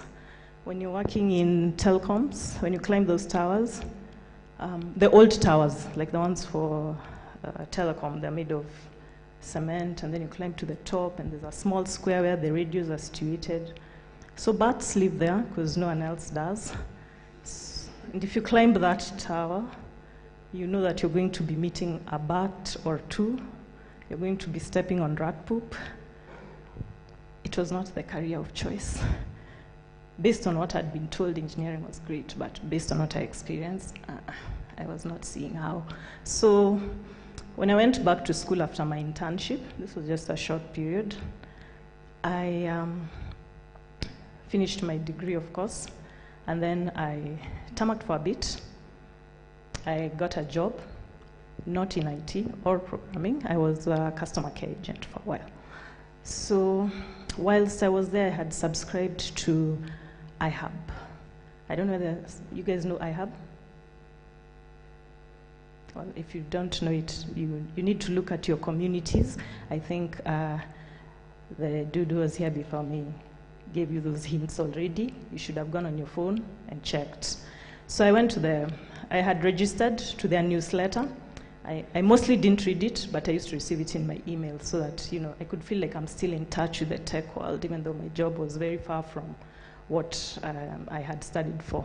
So for those guys who I'm just skipping to questions which had already been asked to ensure that at the end there are not so many questions, and since I've already heard what you want to know, how do you get into the job? How do you break into the industry? So one, apply for any job. You need money, and money will get you where you want to go. So first focus on getting the chums. That would be my advice. You may get different advice, and it may not work for you because advice doesn't work for everybody the same way. So now that I was already employed gainfully and I could buy my own airtime, I was happily browsing on the hub.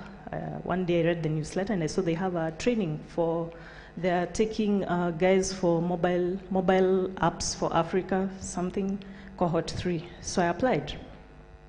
And then I wrote down the date, I didn't actually remember, January 12th, 2012. I got a response from a lady called Esther. She's like, so you have made the cut, please submit your fees to this place, and then we'll be having a full-time course.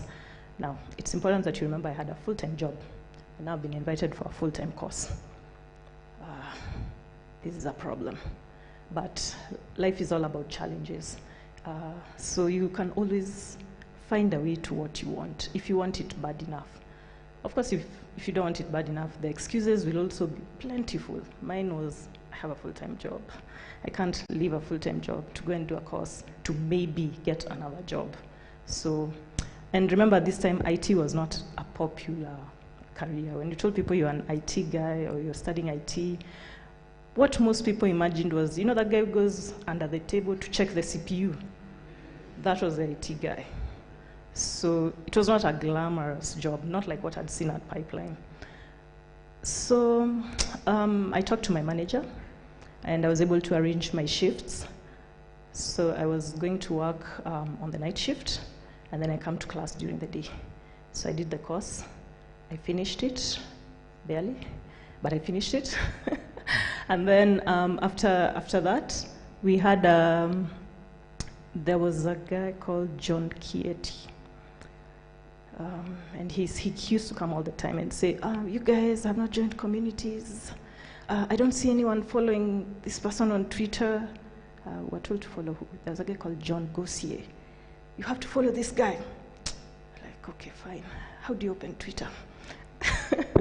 So it was not what it is now, trust me. At that time, having a Twitter account was like a status symbol. It was just below Facebook. So anyway, we opened an account, followed the guys, then there was a competition for Pivot East. So now that you've been to eMobilis and you've sort of done a course, and you've kind of finished, and anyway, you went to college, you can read, so we decided to apply for the competition. I think it was called Apps for Africa. Didn't do so badly, got an honorable mention. Now once I got that, I went back to the office, and now my outlook on life has changed. I'm like an app finalist, I'm a programmer, I can do mobile stuff. I should be doing more than what I'm doing now. So I start looking for opportunities. You ask the person who is doing, at that time, Safaricom app had just started. It was very small, it was very basic. And remember, the phones which were there at the time, there was the Nokia phone. Have you guys heard of Nokia? Oh, you have? Oh, good. There's a place I went and guys had never. It was hard. So there was Nokia, there was BlackBerry, and then there was a bit of Android. Android was not a popular phone. If you had Android, probably it was some Chinese phone with 2 SIM cards and lights all over. Anyway, so I went to my then manager and I said, you know, I was a BlackBerry support agent. I used to support that service. So I said, I've done enough of mobile app development. I know Migo, I know Qt. They're obsolete now. So just a fact check. Whatever you've learned now will be obsolete in the next 2 years. Nobody will care. So if you're not interested in going on learning, just don't do IT. Don't. It's going to end badly for you. So like myself, I still have exams in the pipeline. Here I am, 40 plus years, and you're still doing exams every other year. So it's fun. Yay. You get experience. You'll be a seasoned exam taker. So I remember one thing we were told by one of our lecturers in college was, it's nice that you finished. Please don't go out there and say, I have the certificate. So when someone asks you, do you know Python? I have the certificate. Do you know Flask? I have the certificate. But can you do it? Again, I'll just reference one of the previous speakers when he said that sometimes you have experts at attending functions. They're also experts at getting certificates. But when it comes to delivery, if you can't do the work, it gets sticky. So just make sure you can always do the work. At least write a hello world. Once you have a hello world, we can talk. So I'll just fast forward because of time. I got into system support from there. So system support is not the sexy part of app development or programming. When you're doing your own thing and selling it to guys and you're like, oh, look at me, I did this, it's awesome. And everyone looks at you and they're like, you did that, it's awesome. We agree, clap, clap, here, ego booster, and you go on. Then there's the guys who come back to the stuff that you did, And they look at it and they're like, okay, this works, but what if we had this? What if we had that? Customers cannot use this. What more can we do to make this better? So those are the support jobs, the analyst jobs. So you're the guys who keep the programs moving, kind of like housekeeping, or no, I don't think there's a better term for it. It's just housekeeping. So yeah, so that's basically what I do in a nutshell. I improve on other people's work. If you are an expert at copying assignments, this is a job for you, by the way. I'm just saying. You've been looking at other people's code, reproducing it. There's a career for you. There is. IT is very inclusive. There's something for everyone. So guys, tuko poa. So anyway, so if someone asks me how I got into my career, the truth is my mother made me do it. She's very happy about that. All the time she reminds people, I'm the one. It's me. She didn't know she wanted to do, but me, I know her talents.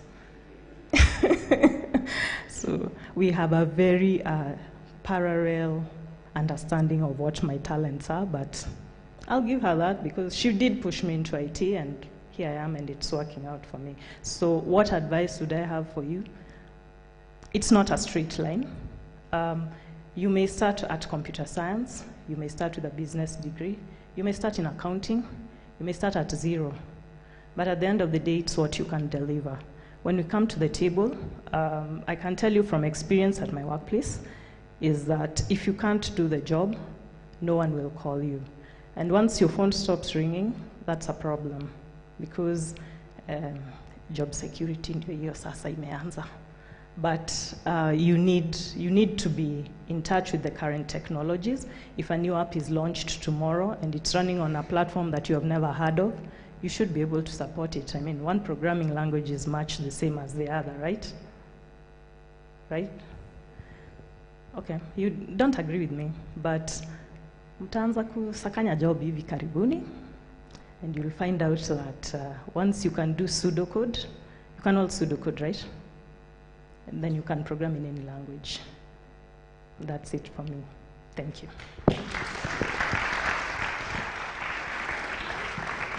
Thank you, Eunice. Thank you very much. So I think umejua you can apply for those 5-year experience jobs. Anyone with a question for her? Question, comment, compliment. Ndakuja tu chini and I'll just point. So anyone with a question? Anyone? Anything to add, minus?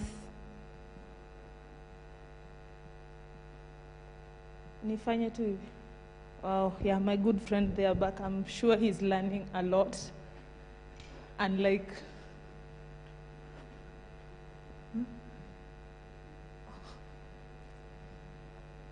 okay, then usimame. Na mumuangalie. He's really learning a lot. Yeah, thank you everyone. You can do that better. Hi. Hello. So, my question was for people who are looking into programming, but are not really into the idea of being employed, getting into unemployment. I quite too employed in general. So for me, my dream was just to start my own company, like IT company. So what is your advice for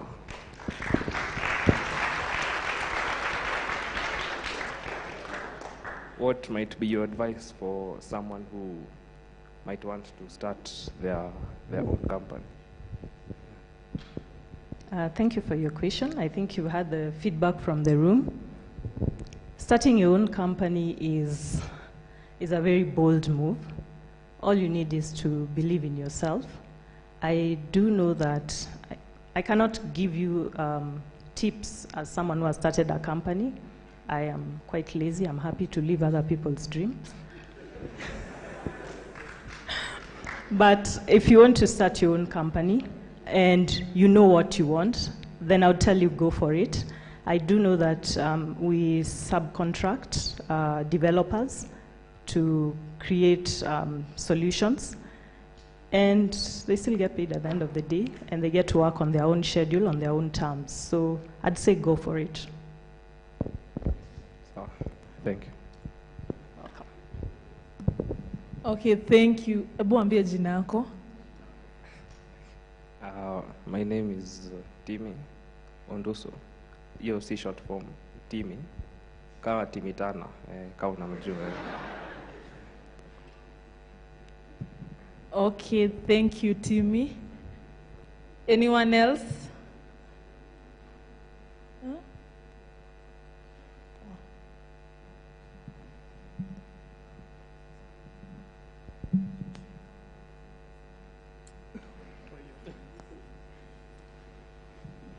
Hi. Hello. Simon here. I have a question. From what you have said and the experience you have, I see this thing where people do hope job. Okay, you are a dev working for about four companies. Would you advise people to do so, considering that we have data? Maybe this company, like for your case, Safcom has a lot of have a lot of data, our details, ID, the phone number, the next of kin, and such. Can you advise someone to do to be a jack of all trades, maybe for about 4 companies, 5 companies, considering that there is data and the cyber security at the moment? It's something we are told to be aware because of hacking and such kind of thing. What's your take on that? Just to paraphrase, when you say a jack of all trades, do you mean doing everything, or do you mean working for 4 companies concurrently? Okay, I'm saying like working for 4 companies, but I'm not in a definite role. Maybe this company, but front freelancer or part-time? Okay, maybe part-time freelancer, or would you request someone to get a job in a certain company? Ama kama huyo, you start yours. Rather than maybe leo uko Safcom, kesho uko Oracle, the other day uko PwC, the 4th day Deloitte, such kind of a thing. Okay, if you are contracting and you're being hired for a specific skill by the different companies, then that's a different prospect, because for every company that you would be working for, you'd have to sign an agreement, and part of the agreement is there's usually a non-disclosure agreement, so you cannot copy data from one company to another, and if you do, there's legal redress that can be taken against you. I believe the Data Protection Act 2020, it was passed in 2020, just before COVID. And right now, if you breach someone's personal data, I think you pay them in excess of 9 million, if I'm not wrong. So that's for one person. So what I would advise you is, if you're a contractor and you're working with different companies, then go as per the agreement you have signed. You need to give full disclosure. However, if you're being employed by 2 employers and you have not disclosed to both of them that you're working for somebody else, I would advise you to read the fine print in your employment contract. You may end up spending time in committee. Okay, thank you, Eunice. Ladies, Eunice ameongelesha, and there's no lady with a question or something. Am I doing my thing? You are a lady? Oh, sorry.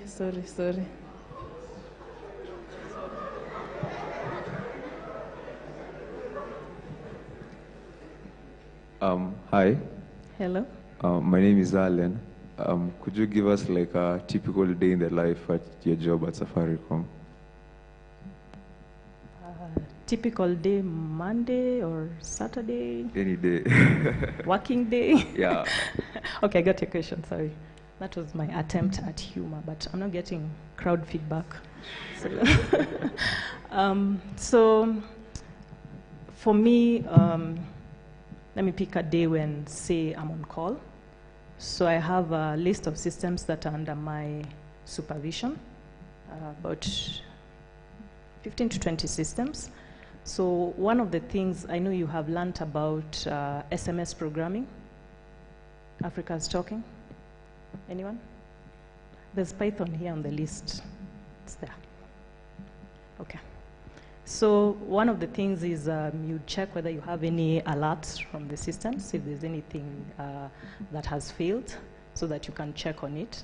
So we tend to automate our alerts so that I don't have to go log in and check whether the system is down. Then I would do a report of the systems that are functioning, do a cleanup of those that are not. Then I would go into the office. Now there's remote work, so going into the office is maybe get out of bed. Then log in and check. There's usually a draft of work that I have. So I'll check what I would need to do for the day and prioritize based on where the fire is today. Sometimes I can give you an example. During the Africa Cup of Nations happened when we were having a system upgrade. So we would we were working in the office while the game was going on. And so as the work is progressing, you need to check what's happening. So I think somebody's team lost and things got thick. A few things were left out. So it got, when it got to 8 a.m., priorities realigned. So things do change depending on the situation at the time. But I normally have a list of things to do that I have set out. I have a work plan for every 2 weeks. It is not rigid. You're allowed to add in what you need at the time. For instance, if today, I'm trying to think of a good example. If the government says that they'll no longer be taxing airtime, then someone would need to go and change the code for how we charge you for airtime. And that needs to be done as soon as possible, because as soon as a declaration is made on TV, you need to be able to check your phone and see that your airtime has adjusted. I think that happened the last time. You were able to see that? Your airtime was being bought by someone else. Okay. Okay, so yeah, so that would supersede my tasks for the day immediately, because the president has made a declaration. We need to incorporate that. So that's just a very out there example of things that would interrupt your day. But I would have my schedule, and that's what I'd work with until the end of the day. Once I'm done, I would do a report for myself, and then maybe at the end of the week, I'd do one for my manager. Yeah. Try to incorporate at least an hour of learning something new, because as I said, whatever you know now, it won't be relevant in another 2 years. Okay, thank you. We can clap for Eunice. Thank you. So guys, hope bado tunacheza kama sisi hapo kwa social media. We are going to welcome Jean for 3 minutes, then we can proceed.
Watu tunaenda. The people wanaenda nje, mnaenda wapi? Hope no one is leaving. So after pali mnaenda mrudi.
All right. Thank you, Jane, once again. Ladies and gentlemen, we hope we're going on so well. Please look at your neighbor. Are they still looking like as though they're smiling, like as we began? Huh? Look at them. Eh? Mtu asitumie njaa kama excuse na hivyo ndiyo anakaa bana. Yeah. So at least I can see every one of you is actually smiling. And so onto our next speaker. Ladies and gentlemen, believe you me, what I'm going to tell you, this guy has every intel that you need to know as of now. Let me not use the term seasoned speaker because it actually confused our previous speaker. But again, she was quite humorous, so Elise and I hear Maji, yeah? So now, ladies and gentlemen, this guy is a Dave. He's an engineer. He's a guy who knows tech inside out. He's a guy who is in one of the biggest companies around. He will explain himself. I don't even have enough, let me not use the word grace, yeah? Enough, like say, approval, yeah? To pitch for this guy, yeah? So, ladies and gentlemen, let's all smiles on our faces. Let's put our hands together as we welcome Tahir Mohammed.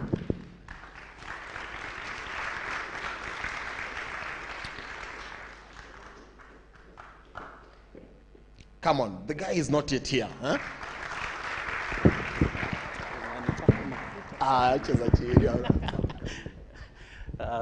Good afternoon. My name is Tahir Mohammed. I'm happy to see all of you here. It reminds me 17 years ago when I graduated from school.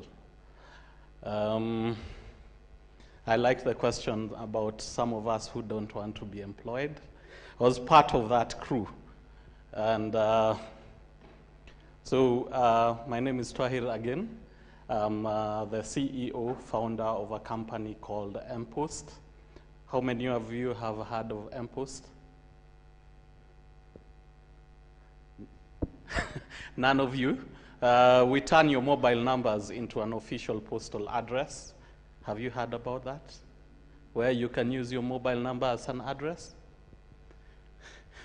Okay, I'll tell you more about that as we go on.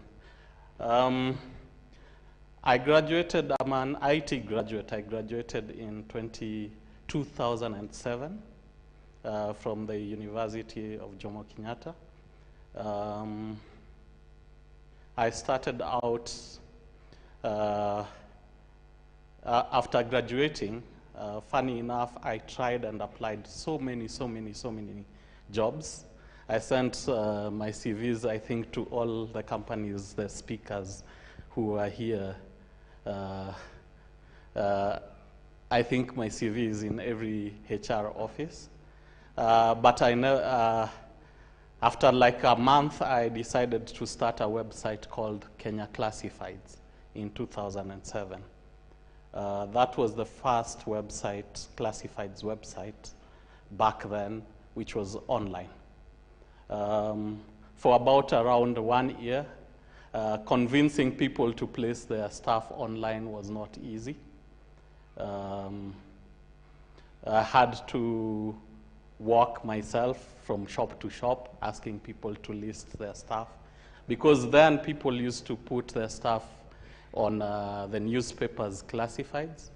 There was Digger Classifieds, there was Nation newspaper. At the very end, there were classifieds. So I started out like that. After about, let's say, 2009, Standard Group approached to buy that website.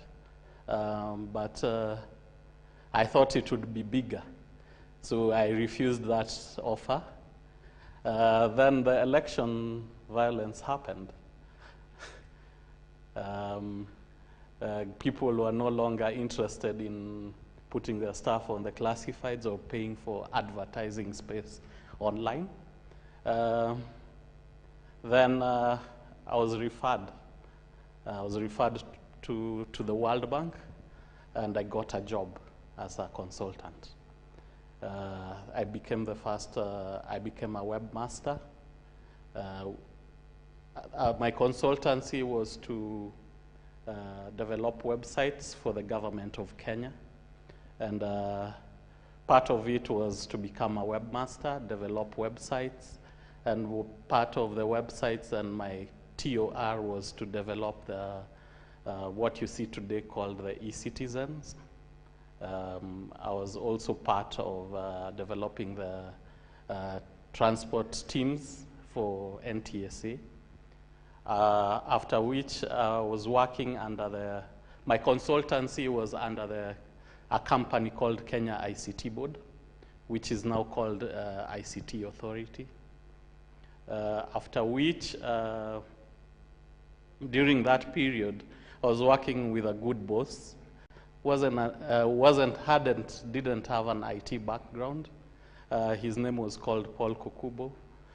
During that consultancy, he gave me a challenge to develop another website called information.go.ke, which was developed, launched.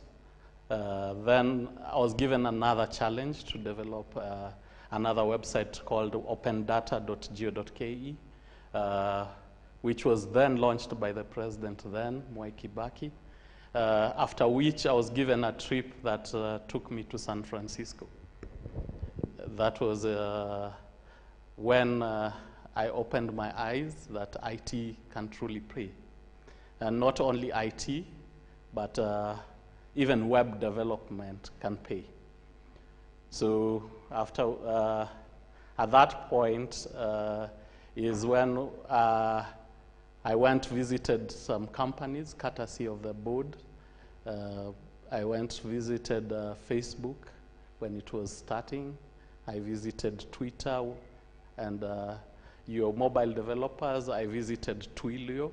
It was in an apartment room at that point, and I got inspired to do entrepreneurship again, to go back. So when I came back is when I took a short break for around 2 years, trying to figure out what I wanted to do. And then I met my business partner, where we co-founded a company called mPost. So what does mPost do? We solve the addressing problem. So for the longest time, when in the 2-year break, I realized that for the longest time, the post office had only a maximum of 400,000 post office boxes. In a population of 50 million plus, 30 million plus adults. In 2016 was now the boom of the internet. We had 2 undersea cables, the Teams and Seacom. Internet was getting cheaper. The mobile phones were getting cheaper. And I saw an opportunity why couldn't we turn the mobile phone number into a digital moving address, virtual address. So we approached the Postal Corporation of Kenya, and they said this thing cannot work, because how would someone receive a mail or parcel through their mobile phone number? So we told them that we would only require like a 3-month pilot so that we prove that this can work and it's commercially viable. And they gave us a target to achieve only 1,500 addresses, turning those mobile phone numbers 1,500 in those 3 months. So we were given an office at City Square. Do you know where City Square is? At Haile Selassie Avenue. There's an old building with a bridge, a footbridge. So when we were given that opportunity, we immediately embarked. One thing is we overpromised some things during that pilot. We said that we thought during our presentation we had not created the full architecture. So we wanted also to take opportunity to just get into the system and learn how the postal service works and also develop the system as we move during the 3 months. So in the first month, we developed quickly the system. And after the first month, we started piloting. We got some few, like 10 salespeople to go to the banking halls. And guess what? In the first day, we registered 1,000 people. That is what we call proof of concept in the professional world. So we managed, number one, to register 1,000 people, paying people, not registering only, but paying an annual subscription. And the post office was surprised that this product can really work. Now the next question was, now how do these people receive their parcels? So people started, after a week or two, people started using the addresses. So they were writing P.O. box, their mobile number, and the postal code. Parcels started arriving from way outside the country. People were using this address as on e-commerce sites such as Amazon, such as Alibaba, AliExpress. And we figured out that we could use a QR code. And this is back in 2016 to send notifications. So we innovated the QR code, and as Scanner, we innovated an app that could run on an Android phone where you could scan the QR code and send the notification to the customer's mobile number. So again, we reduced our costs as entrepreneurs in terms of we never went for the people in 2016 used to use the barcoding and buy industrial scanners, which were costing a lot of money. So the post office saw that again, and so this can work. So we were introduced to the minister, Joe Musheru. At this point, when we were being introduced, we had around 5,000 customers. We were to launch this product in September 2016, but Joe Musheru heard about this, and he was really excited, and he pushed the launch to June. So one thing you should know is that before we had approached the post office with this idea, we had also to protect ourselves. So what we did was go to the copyrights board to get a copyright for this technology, submitted the prototype software that we want to develop, the documentation, and it only costed us $1,500. So after that, we went and trademarked this idea. We came up with the logo of MPost, took it to the Kenya Intellectual Property Organization here, and filed the trademark. So that by the time we were approaching the post office, the post office could not do anything against that. And at the same time, we approached a friend of ours who is also now a director in our company, a lawyer who assisted us to start filing a patent. So this idea also has a pending patent that is waiting to be issued the certificate. So during that time, when by the time we were meeting the minister, we had already covered ourselves. So this is a lesson you should learn, is also when you're coming up with novel ideas or even normal ideas that need to be, or products that you want to put out there.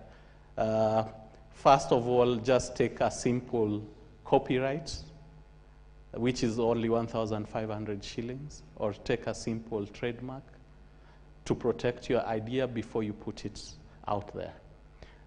In entrepreneurship, they call it IP, which also creates value for your company. So after that, we launched in June 16th, 2016. We launched, had a small fanfare here in town, and the first day of the launch, we got another 20,000 subscribers who were interested in the technology, and I was happy that something I had developed, something that I sat home and came up with the architecture, was being accepted.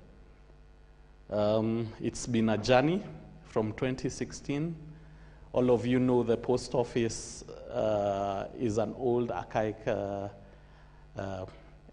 organization, a government organization that we have experienced some challenges, but so far we've achieved 200,000 subscribers with the challenges. We are looking to scale to other African countries. By the time we were launching in 2016, we were invited by the Universal Postal Union to present our idea. And we presented in front of a panel of engineers, and it was approved as an addressing, an official digital addressing that is recognized by the whole post office, the postal unions across the world, and they gave us mandates to be able to roll this solution out into developing countries.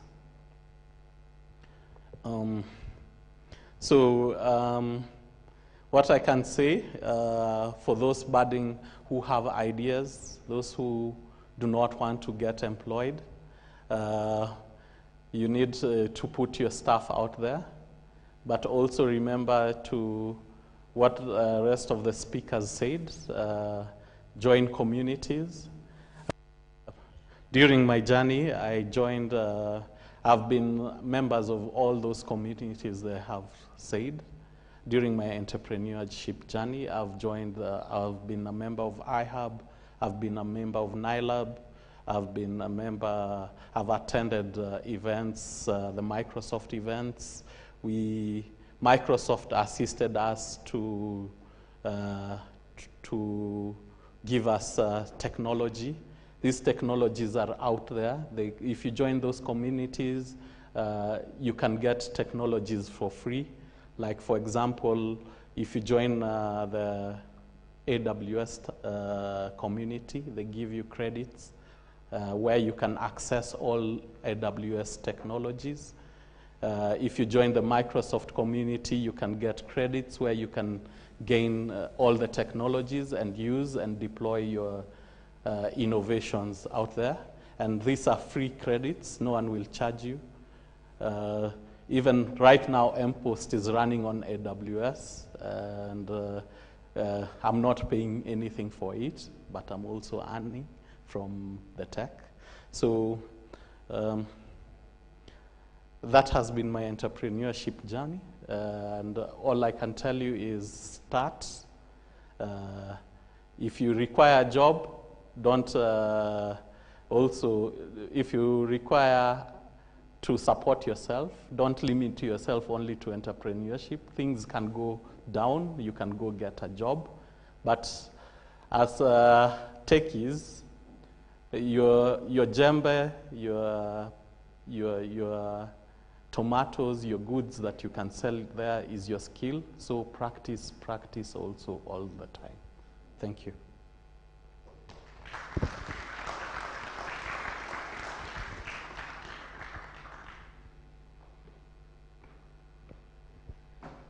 Okay, thank you, Tahir. So is there any question for him? Maswali? Just 3.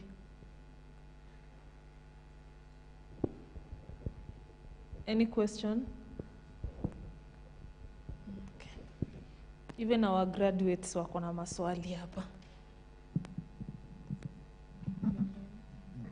Hi. Hello. Okay, my name is Faith Kiruga. Okay, I have a question. What can you say was the most challenging thing when starting MPost? Like, what was the biggest challenge you faced starting MPost? Okay, the biggest challenge starting MPost, starting MPost was number one, getting the right co-founder. That has been also a big challenge. Number two, finance. But finance also, I came to learn, shouldn't be an excuse, because as I told you, the technologies are there. The skill is here. So if you're to develop a technology and demo it, it's always in your mind. But finance is a big challenge, but there are ways to get that financing. Once you have a demo product, you can, there are startup, what do you call this, startup events you can attend. I've attended several in country and out of the country that have exposed me to get this financing. So you've heard of all these startups that get funding. Funny enough, all this funding even the people I've met who have no demo but have an idea on paper that get funding as much as $1 million. So the thing is, if you have an idea, get started, put it down on paper, get some IP on it, even if it's just getting a domain name, just get a domain name for that company or idea you have, so that they say in every idea you have, other 2 people in 10 have that same idea. So you need to just start and get going, and persistency, yeah. And remember, always you can change. So MPost might start off as an addressing solution and might turn to something else in the future.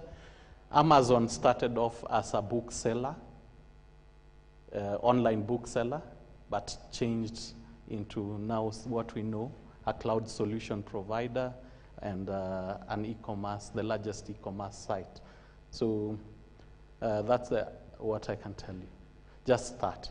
The challenges will always be there. You can overcome those challenges. Yeah. Okay, thank you. Any other question?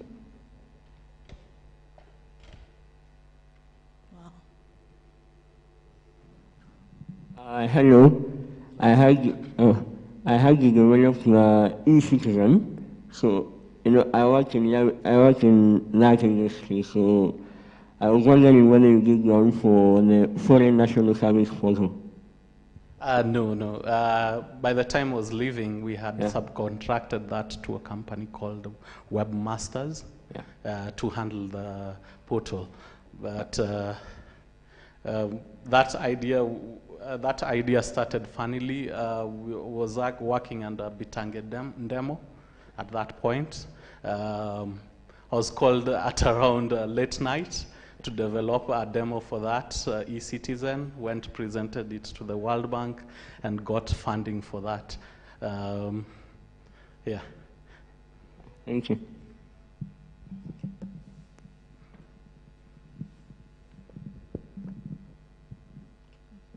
Good afternoon. Good afternoon. My question is, like, despite the challenges that you had, what really pushed you towards getting where you are today? I can say passion. The good thing with you guys learning tech is that no one can control you. You have your powers in the hands. If today you are to fail in doing something, you can always start another thing. So don't be afraid of failure. Just do it, and when you'll find your passion. That is what inside your gut feel and your gut feel is always right, you'll always know that this is what I want to do, and you'll keep on pushing every day. Sometimes you'll feel like giving up, like us handling the post office guys. Sometimes even parcels get lost because someone failed to scan. Like even today we are doing training, and we've retrained like 100 times. So, but you want to change the world. I always tell my team we are solution providers. So giving solutions to people's problem, that keeps us going every day. Okay, thank you, Tahir. I think we've taken 3 questions. Thank you very much. Oh. Guys, you can be clapping for Tahir. You've learned a lot.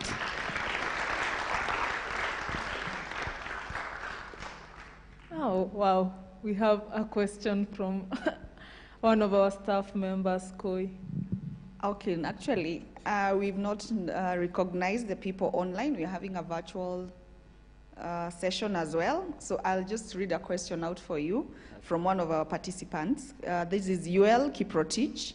So he's asking, hello, my question is that last month there was a bill passed by the parliament through the president. Though the president didn't sign to a law, the bill required ICT practitioners to be licensed. What's your view?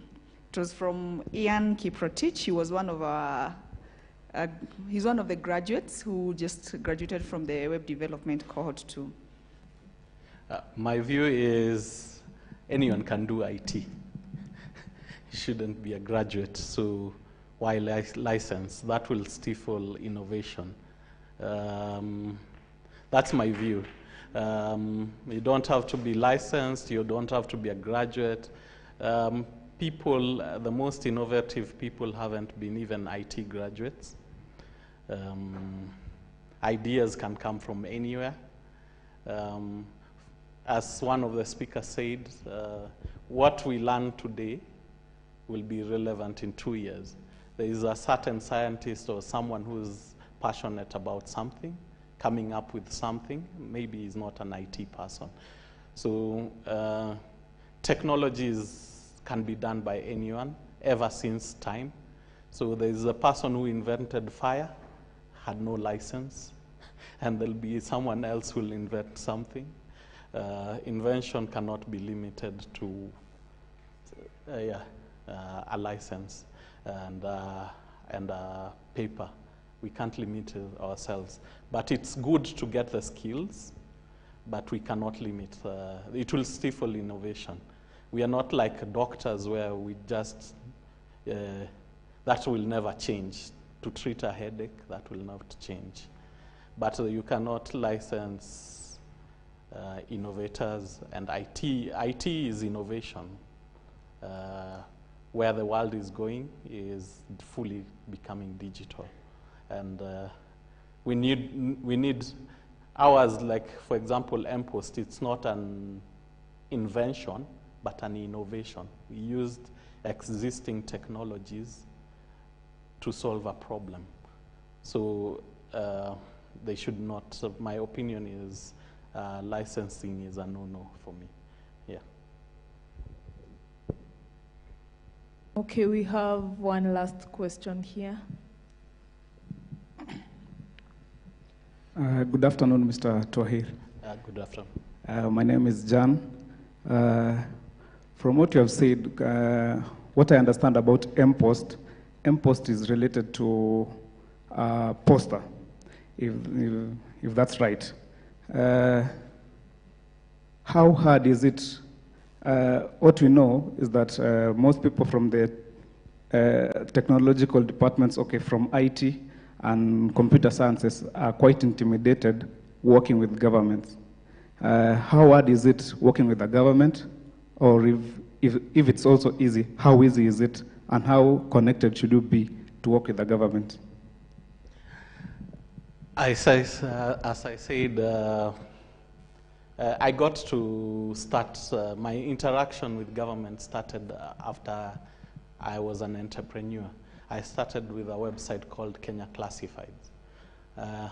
Kenya Classifieds grew so big at that period to a point someone who knew that I had developed that site recommended me to have that job at the World Bank. But I never knew I was going to work for government because I thought I was going to work for a consultancy in the World Bank. Kumbe, I was going to work for government. So your skill, what the speaker said, number one, your skill is what will sell you. With IT, you don't have to know anyone. I've met so many people without knowing someone. So it's the skill that I have is what takes me to their doorsteps. So after that is when I worked with government. Remember, it is Kenya Classifieds that made me become a webmaster for government. So I never knew anyone. And that's what I'm saying. You guys are in a time when you have this stuff you learn is you have the tools in your hands. The more you practice, the more you become better at it, the more you have a chance at and a shot. It makes people equal. That's what I always say. What you're learning has made all of us equal. Yeah. Okay, to the second part of my question, is it advisable? Okay, can you advise the young tech enthusiastic students? Okay, people who are interested in tech to work with governments. Is it hard? Is it easy working with them? They might be complicated. Government is complicated, I can tell you. But if you have a solution, and number one, how I got to work with the post office is, remember, they were not buying that solution. So my contract with government is not them buying my solution. So I never wanted money for that solution. I wanted to own that solution and make them earn revenue. So if you make government earn revenue, the door is wide open for you as a technology provider. But if you want to take money from government, you'll have it a hard time. Okay, thank you. So I guess we don't have any other questions. Thank you very much, Tahir. Thank you. Let's clap for him.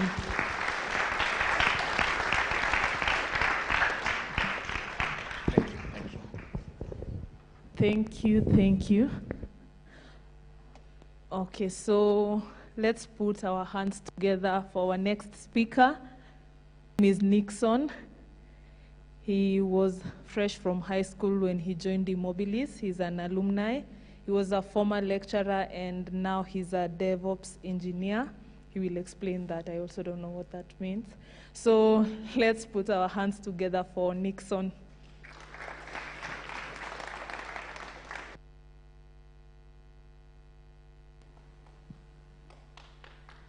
Tuzidi kupiga makofi, hajafika bado.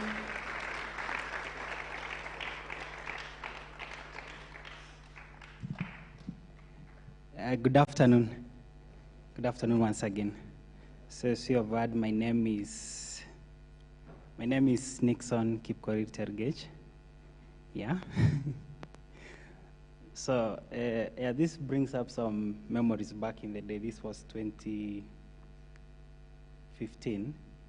By that time I was seated there, but there were other speakers here. So today a reverse is happening. I think I only came here when we were being awarded? Yes, yeah. I stood right there when we were, oh no, it was not award. We were taking after the event, there's always the photo shoot, right? So we were all here with our directors was close here. I think so maybe I should stand here, right? Okay, so as you have all known, maybe I should give us my journey. For all the speakers that have been in this game for quite a while, as you have had lots of experience in place. And I'm just going to, so if you find us that we are repeating some of the few items, we're not copying, we're just reiterating. and it is what it is, so we want us to embrace those particular items. So probably just so that we can be on the same level, I should start by my journey on how it began, and we actually realize that it's closer to most of us. We're actually on the same path, and the difference only would be a few things here and there. So as you've heard, I think this mentioned that I was fresh from high school when I started all this. So I would say computer probably, or getting into this tech space, it was inspired by the high school I went. There also there were computer studies, yeah. And I had this friend of mine who was from this side of the city, and I was from that side of Kericho. So he was taking to us about how he's going to write a script to eject a DVD. You remember those batch scripts?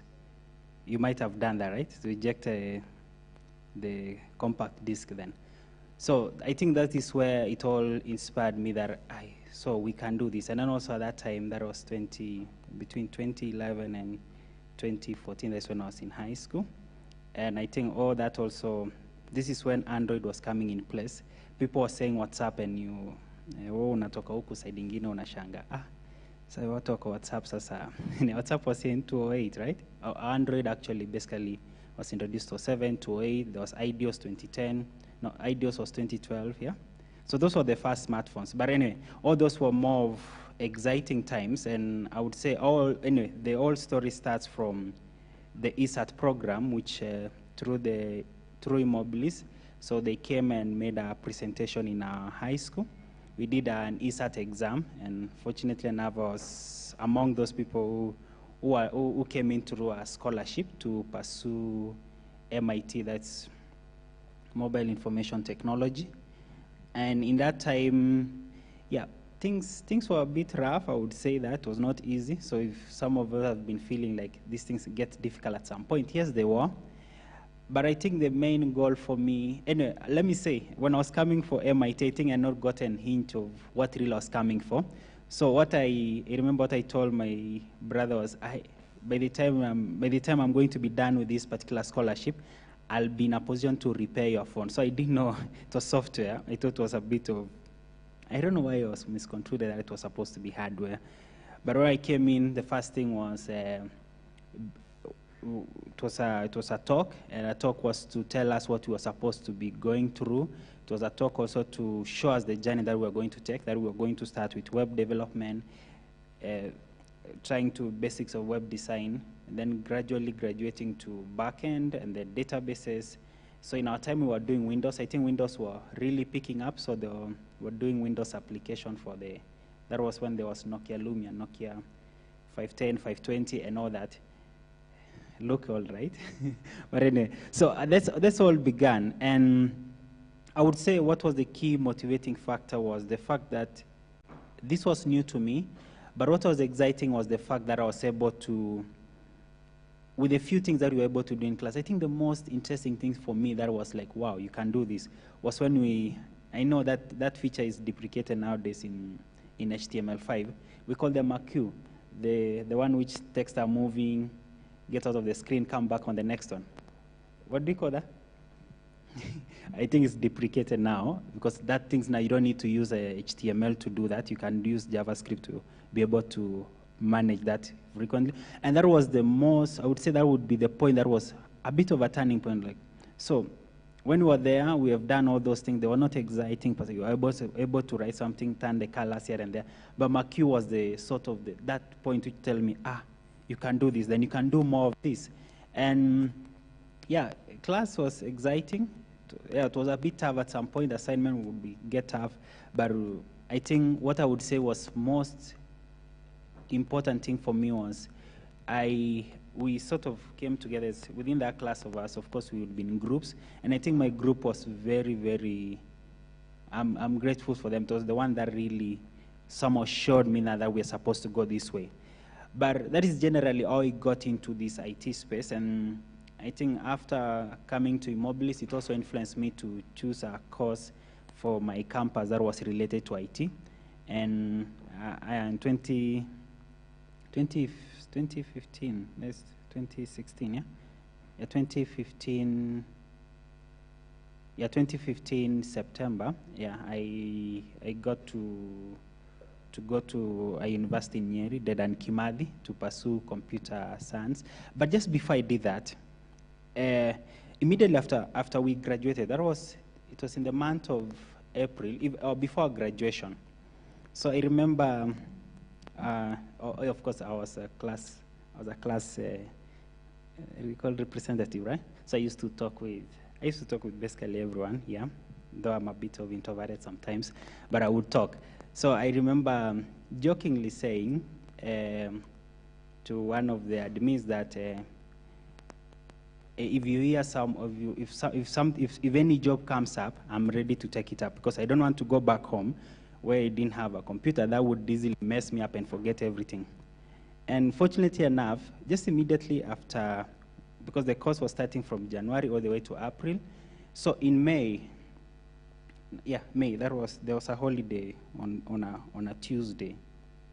So the week before that holiday, I remember well because that was my first job. So yeah, that was, yeah.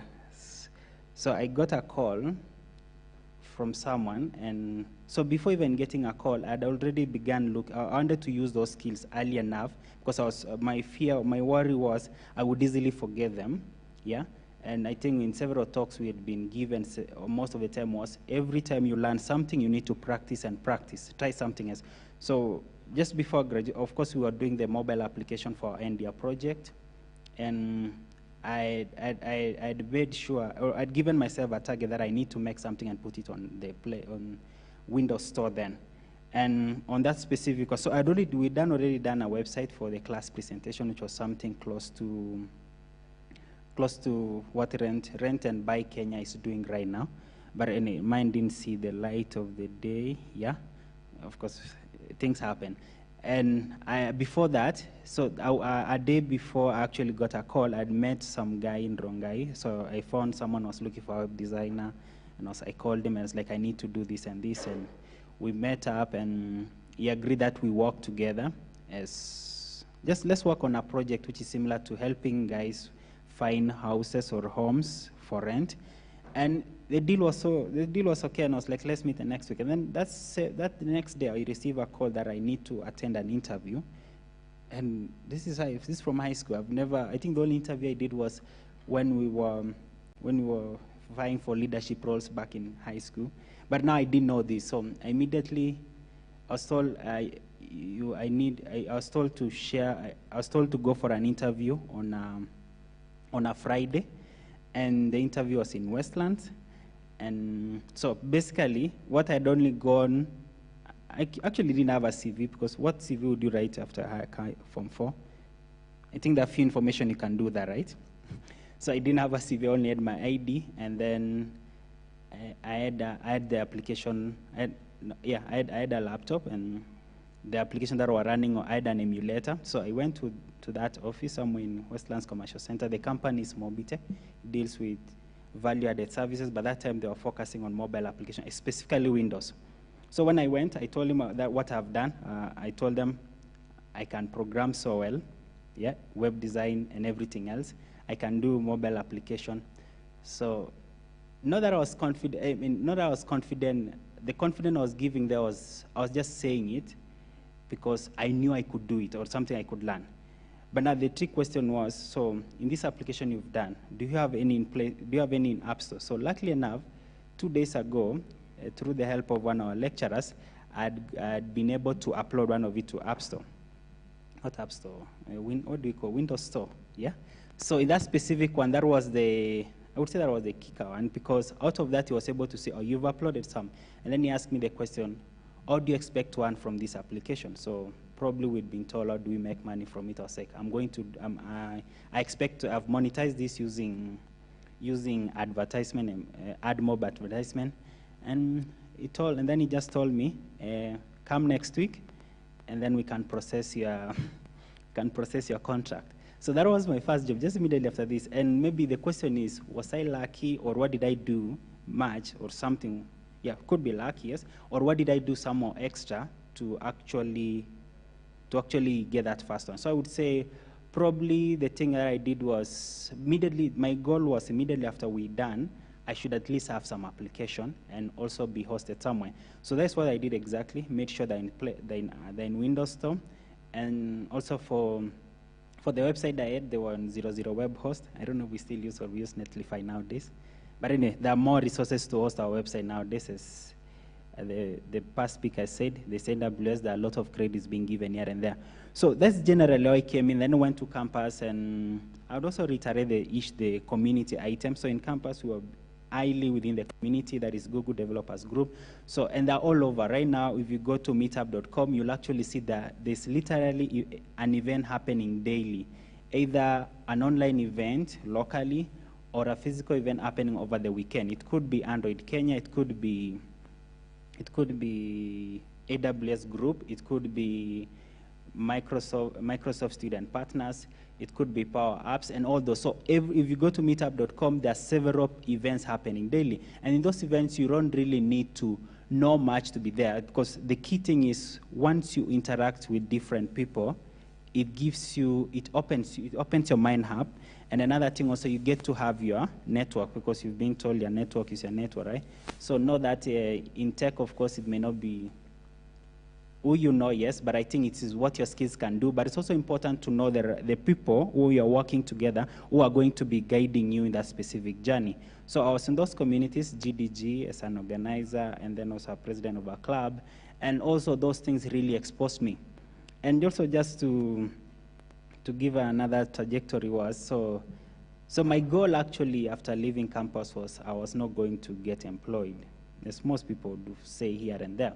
And yeah, successfully, a group of, with a team of 4 people, we decided to set up a company. We call it Nano Computing. If you Google, you may not find, because yeah, we're still under for now. And our product was Fiduka. So that was, our focus was to digitize the small retail shops way of doing business, and eventually use the data to be in a position to do B2B businesses amongst the different small scale shops. You should, if for a similar idea, if you want to see how we've done it, you can search for Viduka, VIDDUK. And also a similar one is one has been done in Morocco called, yeah, if I remember, I'll tell us. So that was our whole idea. So we tried that. I left campus in 2018 December, graduated 2019. So 2018 we did that. 2019 we did that. Yeah, and then yeah, things got so difficult. I would say there were more other pressing issues that were coming up. So the key thing was, let us be pushing our free time so that we can eventually maybe have it out there. So I think the first trial we had, everything went well, but our architecture was bad. As Tahir mentioned earlier on, architecture is actually very key for us. So in everything that we do, even when you're thinking about our system, we need to focus more on how is it be thinking so big. For us, I think we had only thought it's going to run by a few 10 people. So the first time we told some guys to onboard with us, yeah, it didn't go well. So we had to go back to the table. And also during that time, I remember I also came to eMobilis, yeah, and being in eMobilis 2019, somewhere in October, just we were talking, and yeah, fortunately enough, I think what I had done earlier on, and there I also managed I joined the team of Kinawanyama. We were tutors, we were training there also, so we train. And by the fact that I'm telling that we're able to train is to show us that even as you live here, it's still possible to come back and pass on what you had learned in this particular place. The things that made you to be who you are, you can still be able to return back to where it is. So and I think it was really so much joy being able to interact with, so the people who are used to be in their level at that time, and we were able to talk. So every skill that I had learned and other things that I had learned outside, I was able to pass it there. So I wish there would be some of my students here. Apparently we are all different, but if you find some of them, ask how Nixon was, and they would tell you. So it was a good experience. And thereafter, just after, there was a calling here in Safaricom, and they wanted DevOps engineers. And mind you, DevOps for me, I can't tell you I knew what it was, really. And of course, you can easily Google and see what they do. They'll tell you DevOps is a person who does the development and also does the operation. He ensures that there's no silos or developers and people are keeping the system. So Eunice was here. Eunice is a service reliability engineer. So service reliability engineer and DevOps are not far from each other, but service reliability engineer focus more on keeping the system up and running at all time. But the DevOps will also still focus on how is the development happening? Are we following the right standards? And if you're following, is everything seamless from when the developer push a code to GitHub all the way to when it is now available to be monitored and available to the customer? So that was the general idea. So going for the interview for me, yeah, it was more of, for me, I wanted to have a feel on how that was going to be. But fortunate enough, it went successfully, yeah, because I think I read up a few things, used my ideas of what I would have done if I was in that position, and the opportunity came knocking, yeah, and that's how I end up now to be. It's been a year now. Oh yeah, we call their DevOps, DevSecOps engineers, and what we do literally there is we build pipelines for people. So we try to elevate the issues that, for instance, as a developer right now, you all can, most of us here, we can code, we can do that. But that website of yours, how do you ensure that it's able to be available for users, right? So with that question in mind, it always brought us more, should we focus on development or we focus more on operations? So those are the things we try to do there.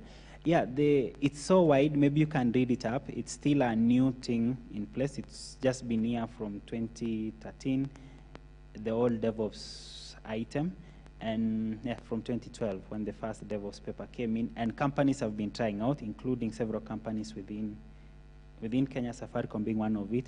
And I would say it's interesting because at least within that particular space, we still have time to experiment because there's no like standard way of doing things, which gives you more opportunity to explore. So that is generally how I've come to be, and what would have been the key items that has really led me to this. And I would say, of course, passion for this, because things can get so tough in here. You're working on this specific item, just all of a sudden, things are no longer working the way you want. So I think passion will always drive you, to always make you wake up that any time of the night to fix an item. It will always let you sit down for those several hours behind your computer to fix it. So that would be driven by passion. And passion in this case, we can all cultivate that by us developing a goal that in this specific time, I need to be able to achieve this. And another thing would also be definitely be practice. So with the skills that you have, you're able to do anything you want, because you see, let's say for instance, we're all mechanical engineers, that would be hard. You'll have to be able to have a lab somewhere. You have to have the tools to fabricate those specific items that you want to do. You'll also be needed to, yeah, there's a lot of things that you need a lot of power to run those big machines, right? If you're also doing, if you're a doctor, of course, you'll have to have specimens and all that. But for our case, we're a bit lucky in this IT world in that the only thing that you need is your computer and a bit of internet for research. And even if you don't have internet is getting so cheap nowadays, and even if you don't have internet, you can still download a PDF in a public Wi-Fi and you follow it up. So we are sort of we are all given. We have a lab within ourselves, so it only takes us to be, just be beginning with ideas. And you have heard most of us, all those ideas keep mutating with time. So you need to start with the small one you have, and then you keep growing with it. Because, yeah, I think when I was applying for DevOps, they were saying we needed to have 5 years experience, as Eunice mentioned here. But apparently, how many years did I have then?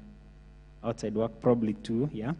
But the key thing was, what was really impressive was, they needed to see a portfolio. And your portfolio nowadays is, I believe it's your GitHub. So everything that you do, I think always make sure you have an aim of committing it to GitHub.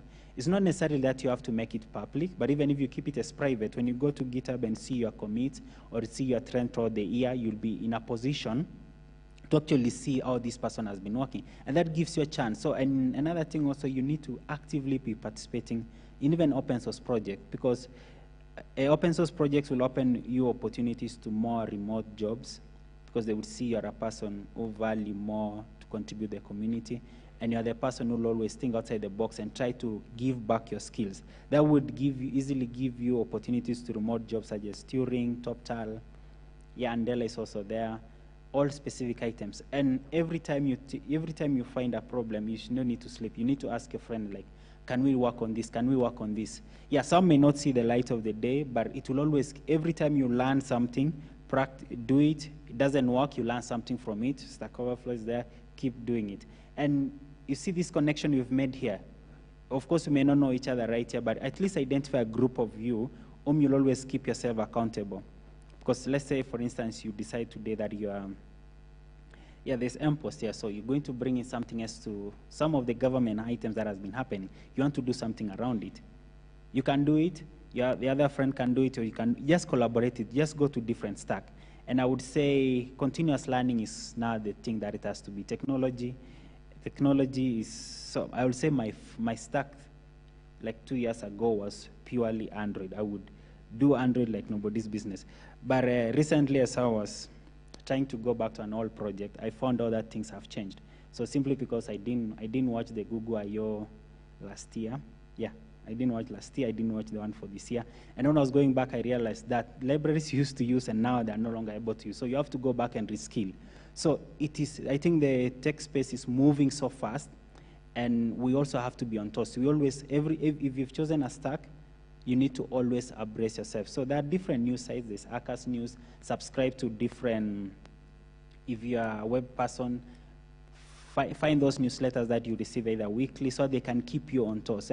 So whatever you've learned right now, you could be the best, but I'm telling you, after 1 year or 2 years, things would have been different unless you keep practicing and you keep elevating yourself. So that is generally the way it is. So it all boils down to practice what you're doing, always not fearing to try it out, because what code will it break your computer anyway if you try it out? There's none, right? So you keep doing it. And key things for us, I would say, let us also be abreast of the trending technologies that we have right now. So right now we have cloud computing, we have big data, we have blockchain. Those are the things that are a bit upcoming. So blockchain, of course, will yield to Web3, Web 3.0. And so for us, you don't need to, you need to just know a bit of those information around you. That will really guide you. Because right now, if you become one of the pioneers, like pioneers of those particular technology, it gives you an upper chance to more opportunities. And let's not restrict ourselves to opportunities working in a corporate company or anything. Start your own company, get to a startup, do a remote job. As long as at the end of the day you're able to utilize your skills, you can get something from it. And at the end of the day, just everything would flow in line. So generally, that has some of been my guiding principle. And I would say I'm not yet there yet. We're still learning, we're still pushing. So we all need to push further and further in whatever we're doing. Yeah, I think that has been my time. Thank you.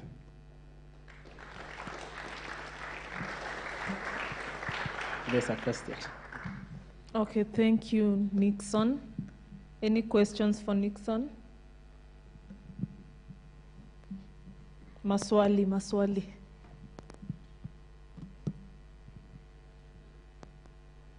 Okay, so I've seen one question.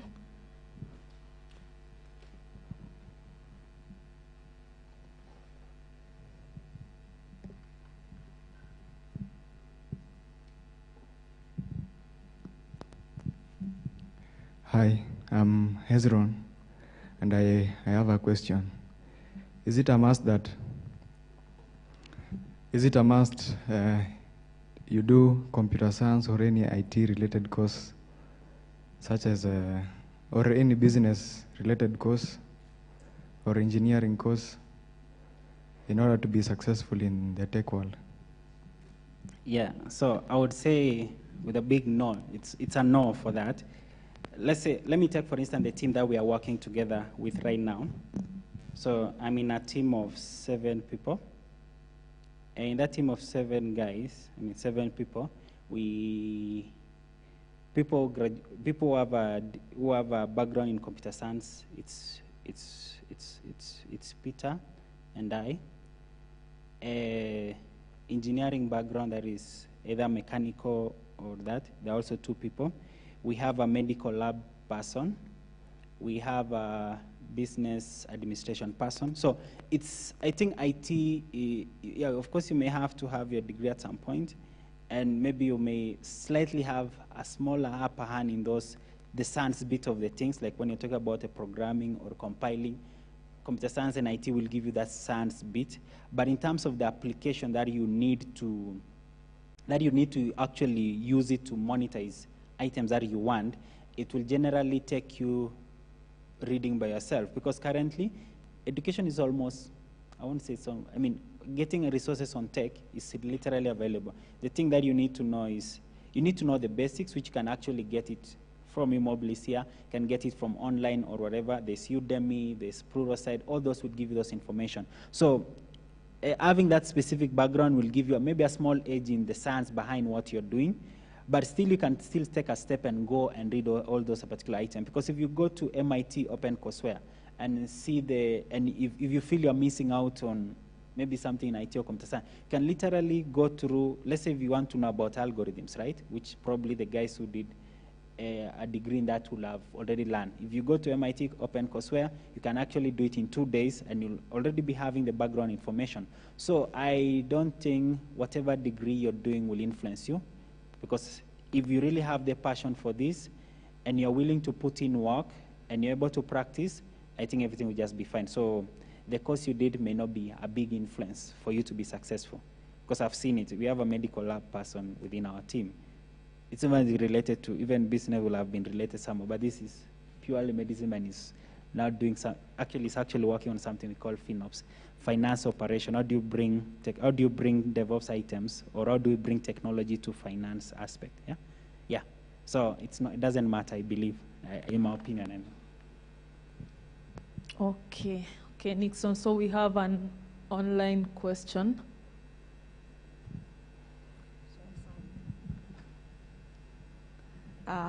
Good afternoon, Nixon. Good afternoon. So, someone is asking, how does one transition into DevOps from operations background? Typical day in the DevOps, and also a typical day in the DevOps world. So, and how to apply channels to follow, yeah.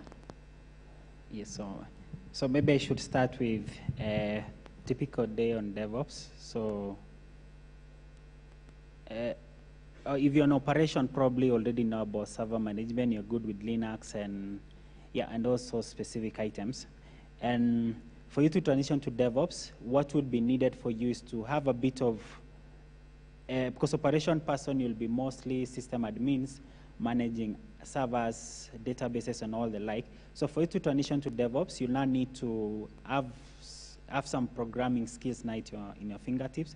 That would be actually picking a language, probably Python in a case, Python, Ruby, or Java, whatever you're comfortable with. And once you pick that, you'll now be able to add a stack of dev inside. And because in a typical day of a DevOps engineer, this is what happens.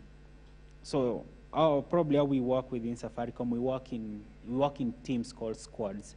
And a squad is made up of different it's called Spotify way of working, Spotify working model, where you have a tribe, and within a tribe we have squads. So a tribe would be a specific group that are focused on an item. So you could be focused on mobile data. In our case, you could be focused on internet, you could be focused on calls and all that, right? But inside there are specific items that you have to work with. So within a squad, what we normally do as DevOps, we currently, because DevOps is an evolving item, so a typical day for us is, one, within a team that you're working with, we need to ensure, so we know that a developer would build something, will build some piece of code. He has to commit that piece of code into a code repository, so GitLab, GitHub, and that should be the end of a developer works. Now, what should happen thereafter would be, we need to build that code of yours. The way you would normally run, click build for you. So you'll have to build that code, and then you have to test that code. And then once it tested successfully, now you can now be able to run it, right? But what DevOps does is, for what we do as DevOps engineers, is we ensure that journey, after the developer has committed the code, that should be the end of a developer task. You should only focus on development. And this other bit of building, testing, and ensuring it is compliant should be done by DevOps. But this bit of what we're saying should be fully automated. I don't need to be there to happen. So in a typical day, we write pipelines. So there's something famous in DevOps we call CI/CD, continuous integration and continuous deployment. So every day code should be built together and it should always be deployed. So we ensure the tools that are used, for that process. So in our case, maybe to give you a snippet, open source tools, we have Jenkins, if you want to do that. We have Jenkins for continuous integration. We have GitLab or GitHub for code repository. We have planning of items. So if you're working on a specific item, you need to have planned, right? And planning, you can use items like Trello, Jira, and all that. And then for deployment, that different items. So there's a philosophy called GitOps that we're working on. And for us as a DevOps, is we ensure that journey is always seamless. So we keep building new pipelines, we keep updating those pipelines, and if there's anything that developers have been doing manually, we find ways now to automate that. And that is where the aspect of dev would also be coming in. And also in operation, because currently we're moving to cloud, we are the people who provision those cloud resources. So cloud resources here could be the server, could be the database that we want. And we are always work on striving to make sure that it's not manual process, it's automated. So there's something called infrastructure as code. This could be too much information, but if you can write, you can read about it later on. There's something called infrastructure as code. So we ensure even the server that you want to be there should be done purely without human intervention, should only be code, right? So that is typically how our day flows. And transitioning from system admin, just pick a language, be good in it, and then I begin focusing on reading on DevOps culture, because DevOps is a philosophy, sort of. So there are different items in it. There's several principles that you have, around 6 principles. And probably also maybe a book to get you started with DevOps would be, I'm sorry, in quotes, there's a DevOps Bible. It's called the Phoenix Project. You can also read. It's a novel. It's a 19-novel book. It's not a boring book. It talks about the journey of a company that was messy and then it grew. So those are maybe an item that you can find an audio book if you don't like reading. There's no video yet. So there's the Phoenix Project. The Phoenix Project that can easily help you get started with DevOps.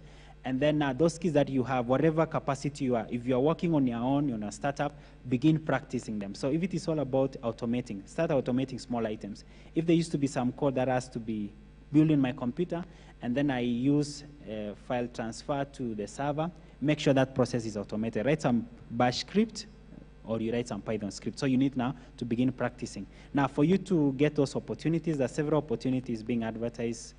If you go to Glassdoor, you go to most of these advertising side. And also you need to subscribe to different items. You can search for DevOps Weekly. So they always give new trends that are happening within DevOps space. So I think that is how you can easily transition to that, It can take you almost a period of, depending on how fast you can do, within 6 months you can have a hang of it. Within a year you're good in it. That's what I would say you transition to DevOps. And it's not really hard. It's still relatively new and there's room for experimentation. Yes. Okay, thank you, Nixon. Thank you so much. Okay, guys, clap for Nixon.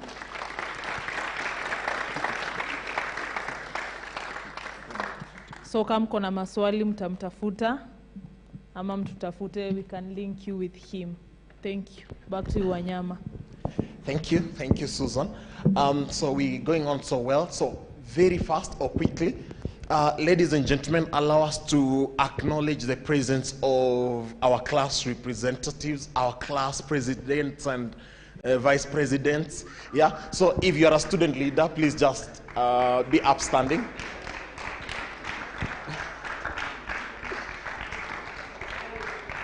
The likes of Edmond, Tahir, and Chief. Okay, amwambie muongea, simameni tu. Ama kizungu ni ngumu. Tunawarai kwa moyo mkunjufu. Steve, Dickens. Okay, wow, ni wengi. Okay. Wow. Muongea, so you can clap for them, guys. They sit. Okay. So thank you so much, you guys. This is actually the team that is helping eMobilis manage so many other things that are going on around your labs, your courses, and every other thing. So once again, please clap for them even as they are seated. Thank you. So I know we are all tail end of our event today, but just one last person. Ladies and gentlemen, eMobilis has so many kids out there, and to the very next, I think one of our last speakers today, this guy has also been at eMobilis. He's been one of our best of the best students before. He's actually worked with the best of the best companies out there, and today, rest assured, just like I promised you with one of our other speakers, that this is a guy you can't miss to listen to. This also is another, I don't know what other name to give him, to just make sure that you guys listen to him, yeah? So ladies and gentlemen, help me with your faces full with smiles. Welcome our next speaker by the name Hans Roy Odhiambo. Yeah, Odhis Baba, you're most welcome. Let's clap for him as he comes. Please keep clapping.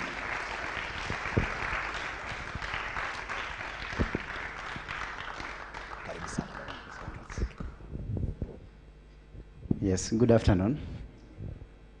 My name is actually Hans Roy Ochieng. I've never used Odhiambo before. It's a hidden name. I don't know where you found it.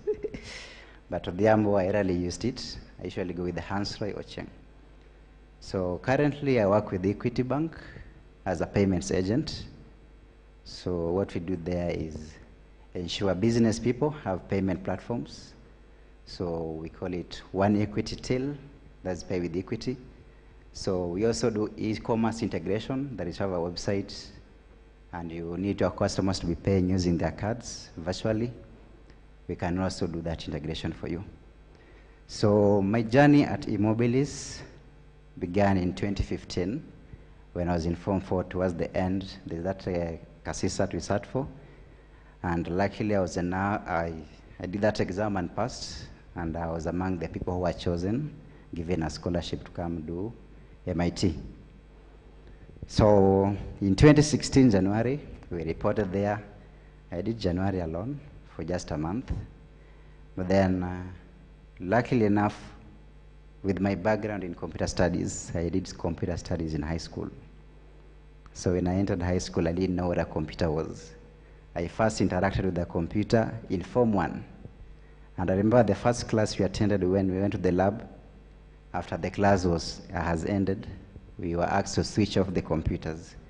So I went through the process, clicked shut down. So when the computer was doing that process of shutting down, I again pressed the power button to ensure the computer is. I was so laughed at. And this thing drove me and said, hey, how can I be good at this thing? So that one brought in somebody who created a lot while in high school. In high school, we used my MS Word, the Microsoft Office package, the Excels, the Microsoft Access. So you see, most of the projects in high school use Microsoft Access. So in high school, I was the Microsoft Access guru. Yeah. So the SQL design, the database management, I was so good at it in Form 2. I went to Science Congress. I developed a project we call the Rapid Response System to take care of the medical response units. Then in Form 4, I did another project. At the Science Congress, we went there to a national level, Meru. I became position 2. I don't know if any of you saw me there. So that was 2015. I did that exam to eMobilis. So when I came into eMobilis, I was introduced into Android programming. So this was a familiar thing. It's like, Android programming, what do we do there?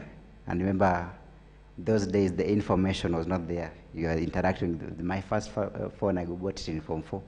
That's the first time I was interacting with an Android phone, even if I interacted with a computer in Form 1.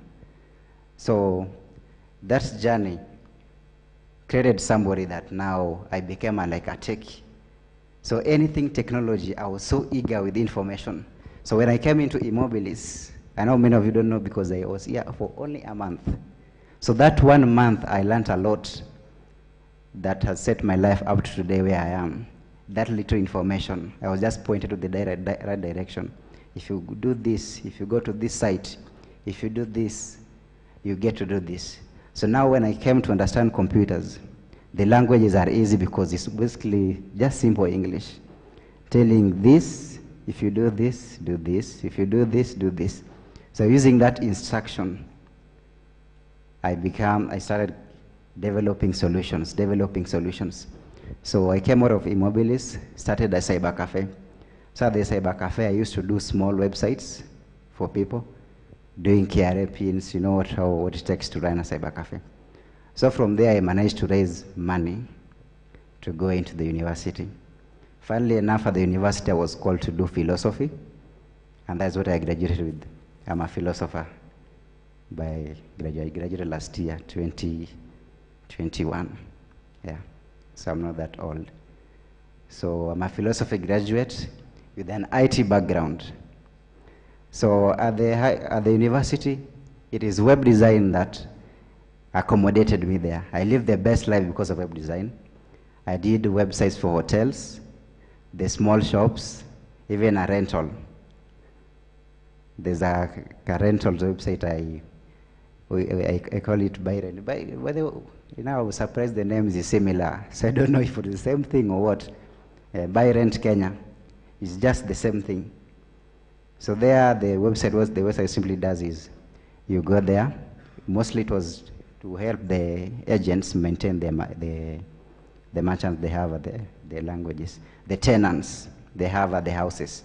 So the tenant would register their name there, their house number, the amount of money they're supposed to pay. So when this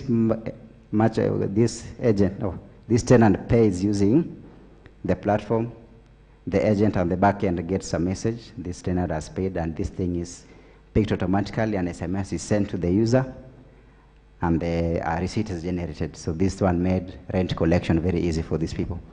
So that is how I survived.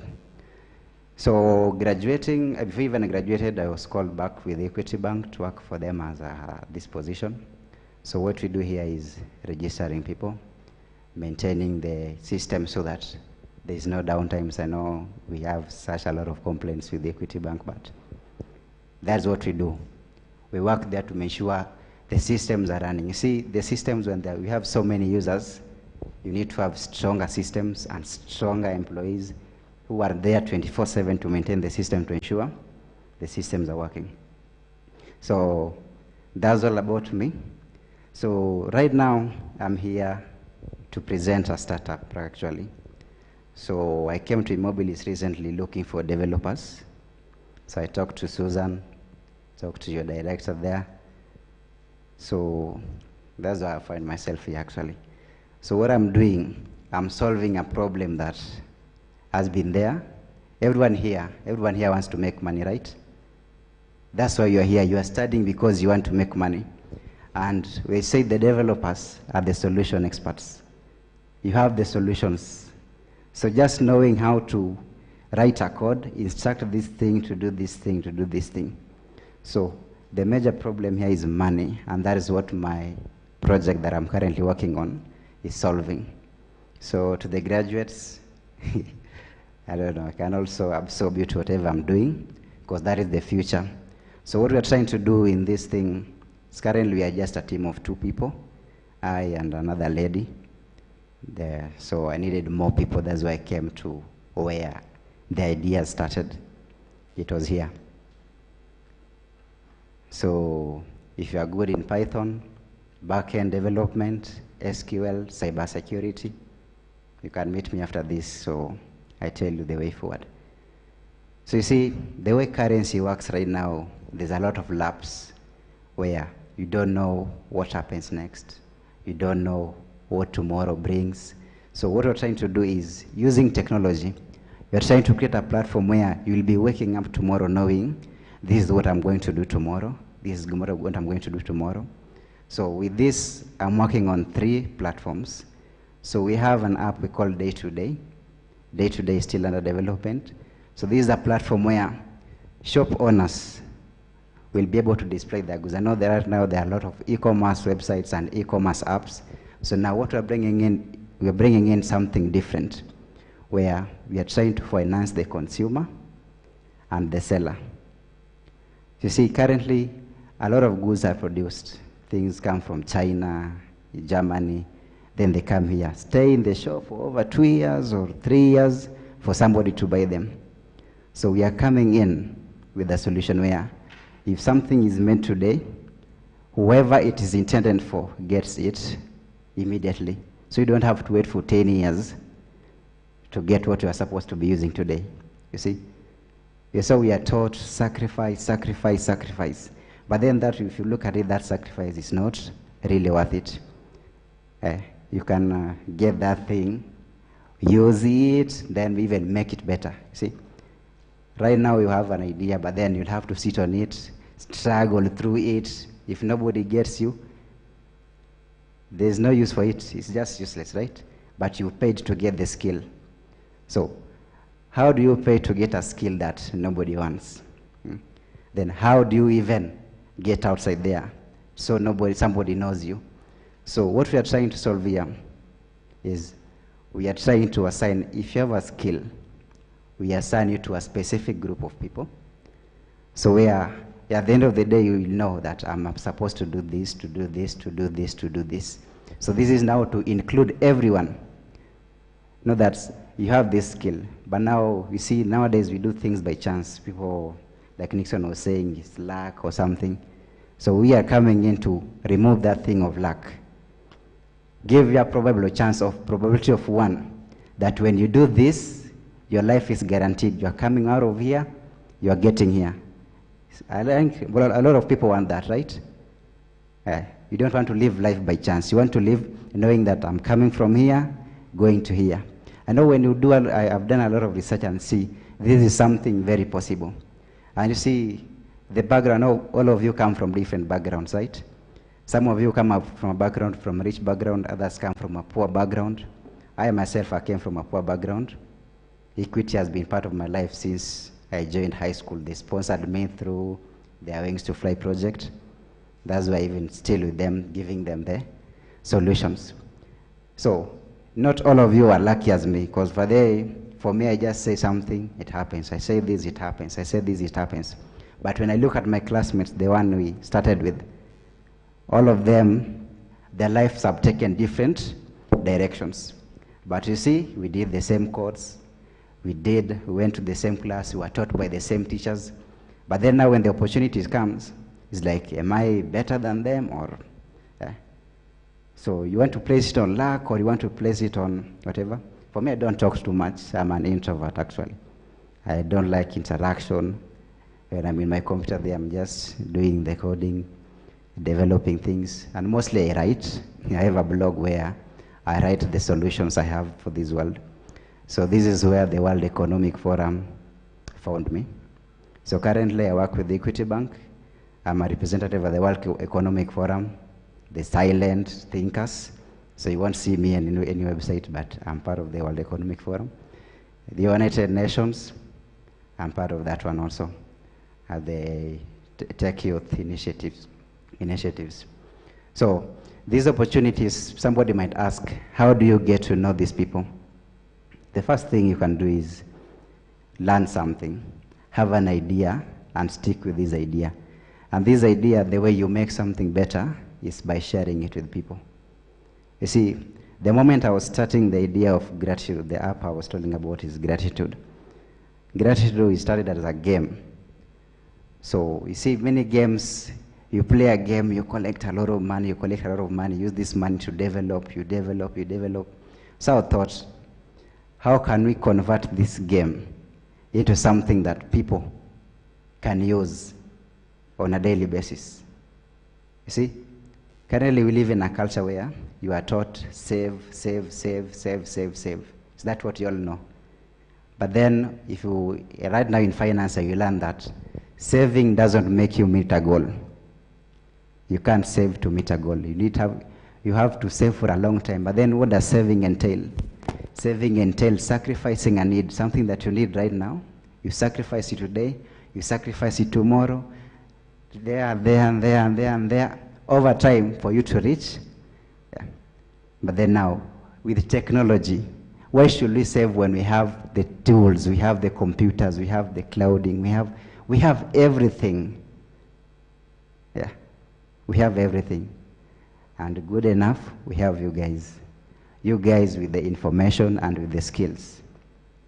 So why don't we bring these heads together and come up with something that can help us? You see, poverty, we've been singing poverty for over 100 years, centuries. Poverty, poverty, poverty, poverty. But then, you guys are graduating, yeah, you are learning. I know you are learning. You have a specific problem in mind you want to solve. Most of you just want to get rich, right? You don't even know what getting rich is. You know, when you get that money, you realize that having that money is not being rich. We are being rich now is just something entirely different. You see, nowadays you are taught, oh, go to school, do work, do work, do work. But then, to be honest, people in the employment industry, I think nobody is happy. Everybody's ever complaining. Everybody's ever complaining. People want to do self-employment, want to start their own businesses. But what happens when you start your own business? Starting your own business, you see nowadays people don't start business based on demand or supply, the laws of business. People are now starting business because this guy started, he's doing well. So now you find in one place there are over 100 mamambogas. All of these people are depending on the consumer, to come and buy this mboga so that they can take the child to school, pay their rent, pay their what. But then at the end of the day, you find that all of them are unable to pay their rent, but they have open businesses.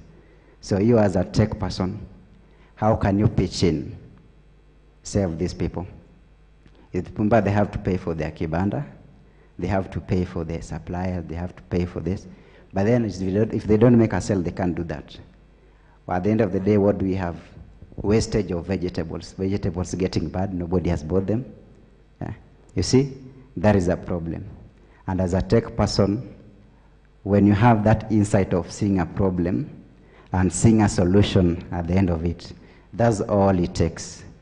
And it begins with the learning. This is something that most of you here are doing, and these ones at least are done with it. So after learning, and the secret of learning is identifying a problem first, then learning how to solve it, then after learning the skills, you solve the problem, right? So I know a lot of us don't go through that system where we just learn because your parent told you so, you did this, you did this. But true passion comes from an initial problem. An initial problem. You see, remember those days where people used to tell stories, you used to be TED Talks, where you hear somebody said, I wanted to be a doctor because my mother fell sick and died because the doctors were irresponsible. You see, that's a different kind of passion that's going to drive you into doing. So before you learn something, they have something to push you. Don't just get into something because it's the norm. When you go in that direction, you find yourself in a situation where you have the skills, but nobody wants to consume it. Yeah? And that is what is happening right now. That's why there's unemployment all over.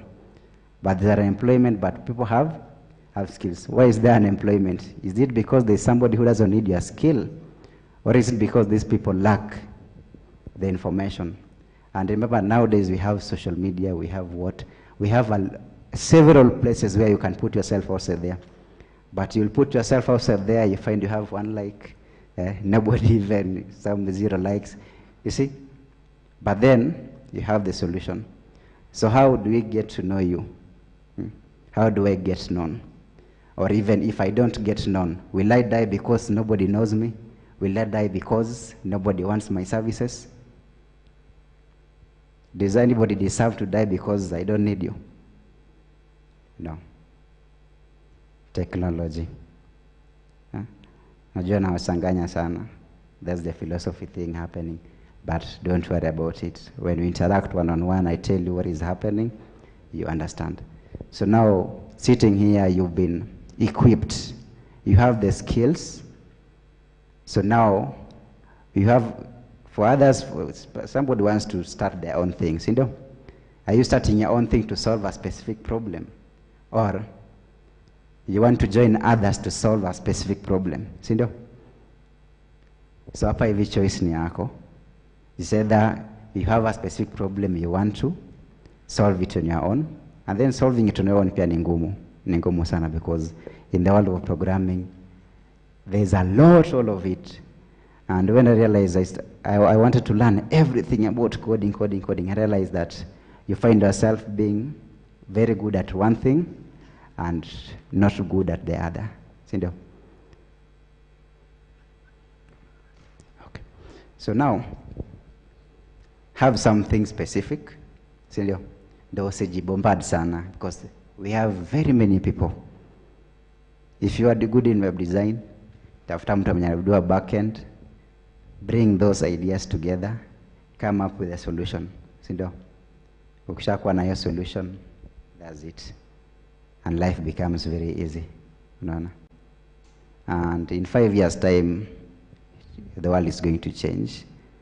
Right now we have the CBDC being introduced, so the finance world is going to change a lot. The websites you see of the e-commerce, whatever, a lot of them is going to change. So reading into the financial world, what different can you do?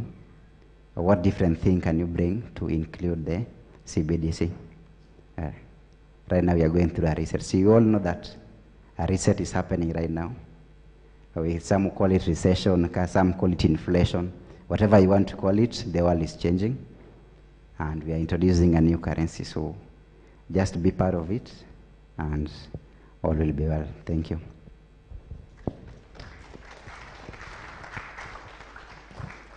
Okay, thank you very much, Hans. So, does anyone have a question for him? It's question time. 3 only. Maswali.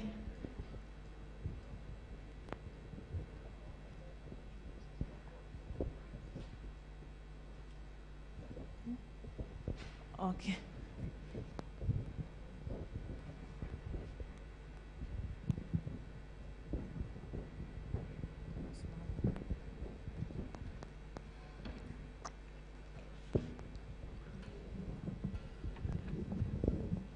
Hi. Hi. I'm Ken. So I was asking, like, when you talked about this kind of problem where you're gonna solve, where people have to save for months or years, and you wanna like skip to the part where they don't save and everything, are you gonna be a kind of charity organization or something? How are you gonna benefit from that? How is it gonna be beneficial from your side? On my side, on development, I consider myself as a customer also. I'm a customer on my own. So whatever you as a customer you're benefiting, I'm also benefiting the same. And then, you know, as a developer, also there are those charges and all those. That's where now I get my income also. Yeah. Okay, thank you. Any other question? Swali. Okay, so I think there is no more questions for Hans. Let's clap for him. Kabsa, thank you, Hans. Thank you so much. Okay, Wanyama.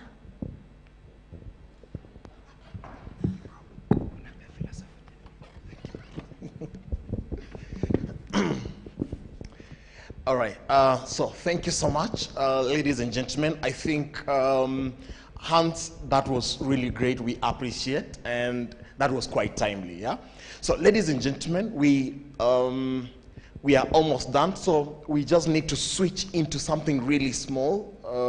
Like, let's have a distraction of a tech video. Then let's really set up this podium over here for a virtual graduation that might take very few minutes. Then I think we call it a day. So the tech team, please, let's have the last tech video. And just before the tech video, 30 minutes, who is Steve. There is a very special request from this guy, from a friend, that he's having a birthday. Yeah? Who is Steve? Steve, special happy birthday from eMobilis, and enjoy your day. So, you're clapping for him for the birthday, right? Or you wanted to sing for him? Who specifically, the ladies or the gents? Or both? Both. As many as the majority who want both of them to sing, say aye. Hey bro, happy birthday. All right, okay. So now, I think the tech team, the video, and the, John and the team, please, let's set up very fast and let's be right into this.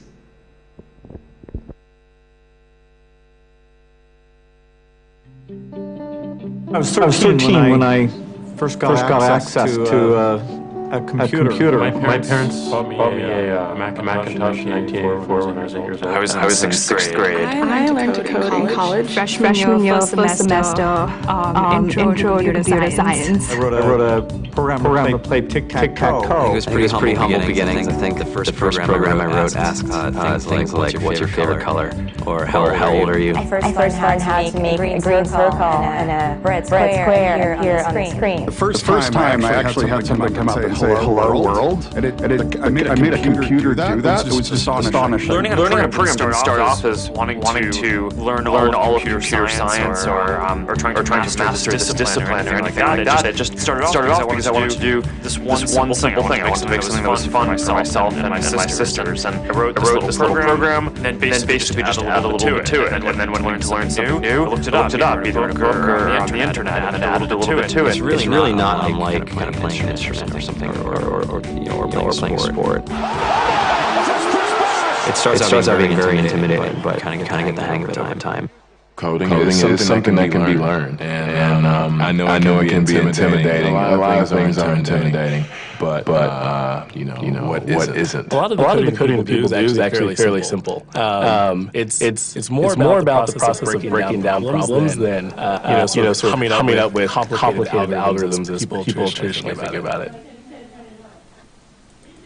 You don't have to be a genius to know how to code. You need to be determined. Addition, subtraction, that's about it. You should probably know your multiplication tables. You don't have to be a genius to code. You have to be a genius to read. Even if you want to become a race car driver or baseball, or build a house. All of these things have been turned upside down by software. But it is, computers are everywhere. You want to work in agriculture? Do you want to work in entertainment? Do you want to work in manufacturing? It's just all over.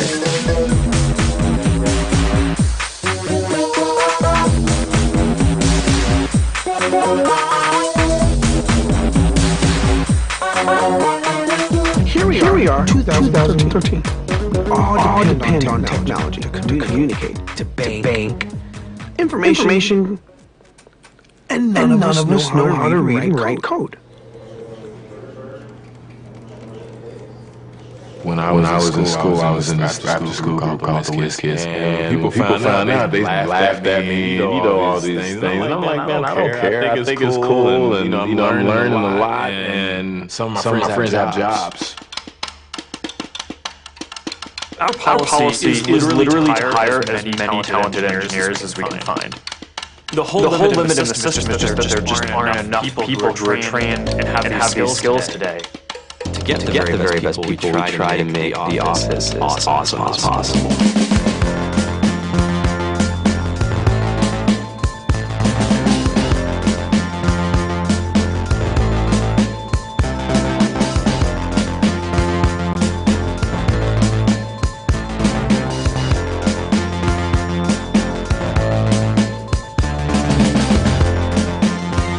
Fantastic chef. Free food. Breakfast, lunch, and dinner. Free laundry. Snacks. Even places to play, video games, and scooters. There's all these kind of interesting things around the office, places where people play or relax, or go to think, or play music, or be creative. Whether you're trying to make a lot of money or whether you just want to change the world, computer programming is an incredibly empowering skill to learn. I think if someone had told me that software is really about humanity, that it's really about helping people by using computer technology, it would have changed my outlook a lot earlier. To be able to actually come up with an idea and then see it in your hands and then be able to press a button and have it in millions of people's hands. I mean, I think we're the first generation in the world that's really ever had that kind of experience. Just to think that I mean, you start something in your college dorm room, and you can have a set of people who haven't built a big company before together and build something that a billion people use their daily lives. It's just crazy to think about. It's humbling. It's amazing. The programmers of tomorrow are the wizards of the future. You're going to look like you have magic powers compared to everybody else. It's amazing. I think it's the closest thing we have to a superpower. Great coders are today's rock stars. That's it.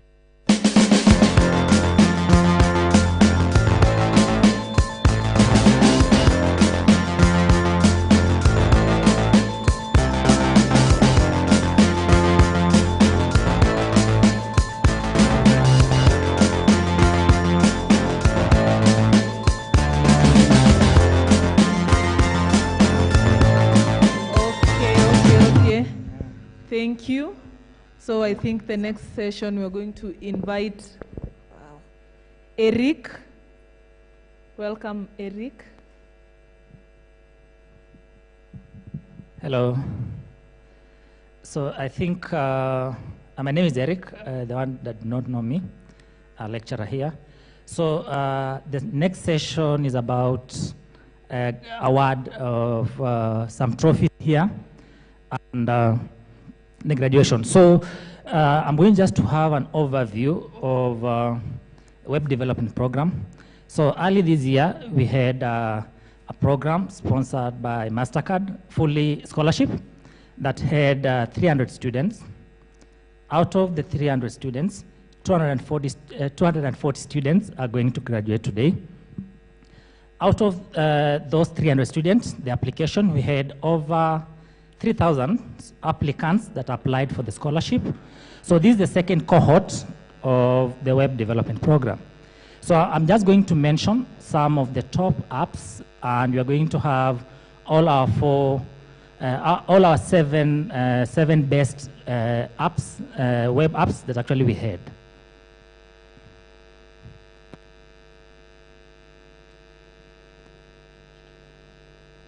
So I'll mention just some on different classes. We had 12 classes running concurrently of 25 to 30 students out of those 300 students.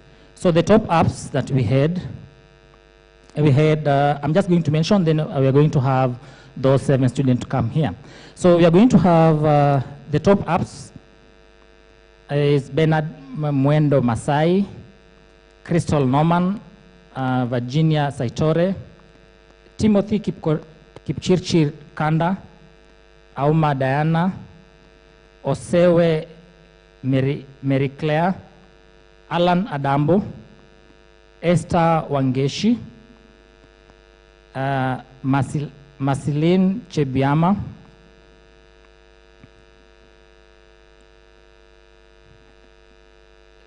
then we have Felix Kuria, Chris Osando, Sharon Chepkosgei, Walter Kibiwot, Pamela Jepkorir, Daisy Rono, Poland Onderi, Mordecai Kipngetich, Evans Amolo,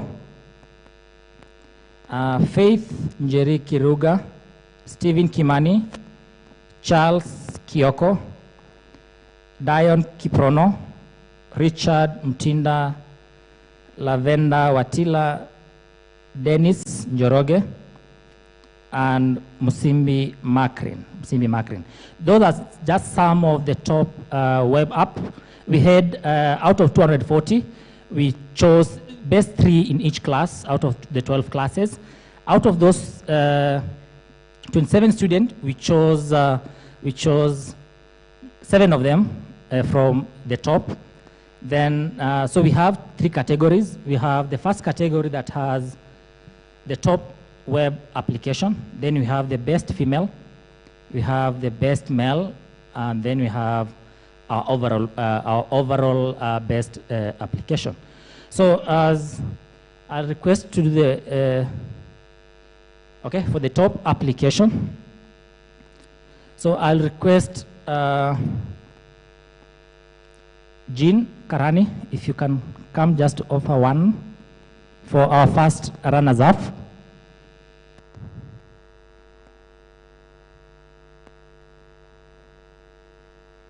Guys, you can clap for Jean Claire.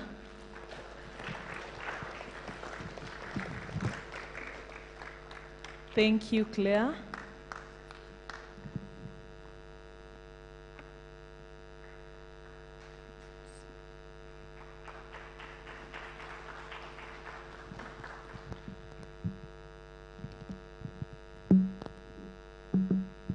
So I'm going to call our third runners-up is Steve Kimani. Just come and be given your award, then you can be able to sit there.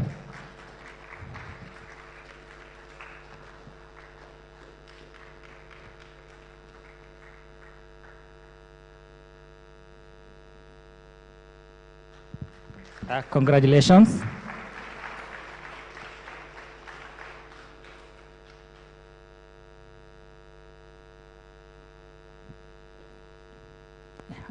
Okay, for the second runners-up, I'm going to call Fresha Kamau.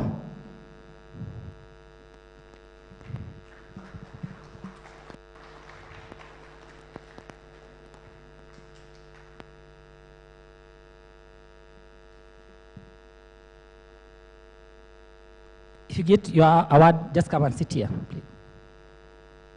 Guys, clap for Fraser. Our second runners-up is Miriam Mildred.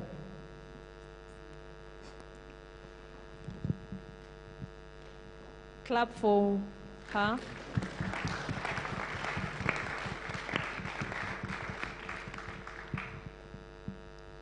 Congratulations.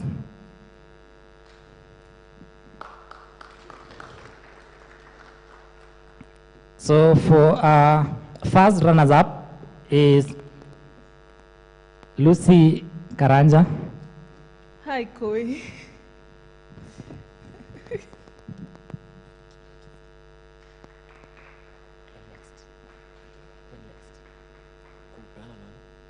Mbona mpigi Koi makofi?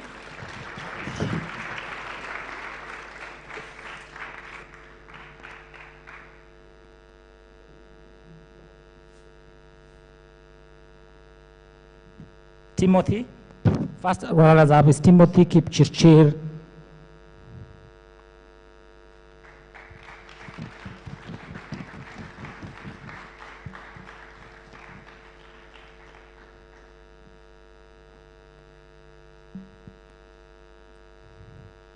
Congratulations.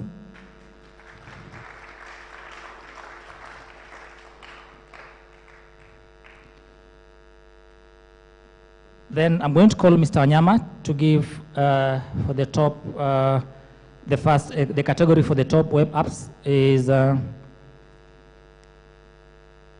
Wanyama, Faith Njeri. Clap for Wanyama.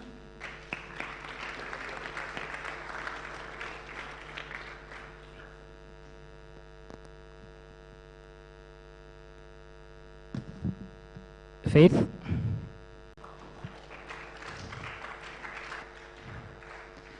Okay, so I got the next category for the best male student.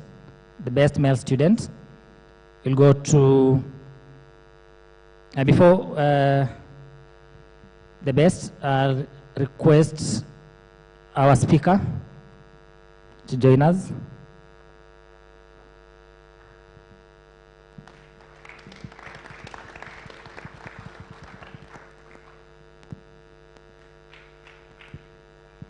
So the best male student is Walter Kibiwot Chelimo.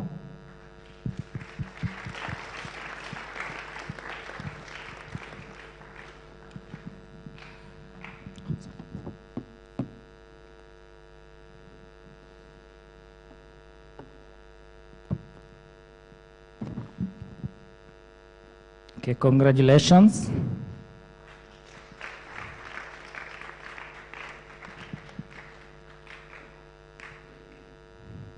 So you're remaining with two, the best female student and our overall best students. I'll request our MD to come and award these two.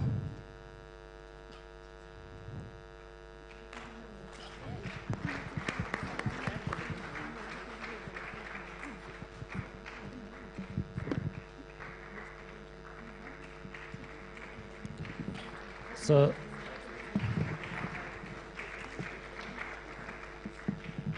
for the best female student is Crystal Grace.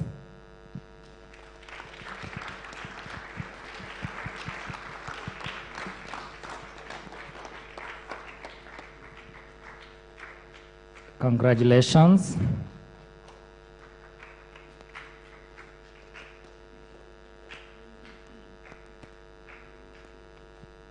Okay, then we have our final one. Let's clap for him as he comes here. Is Mr. Dennis Njoroge, our overall best student.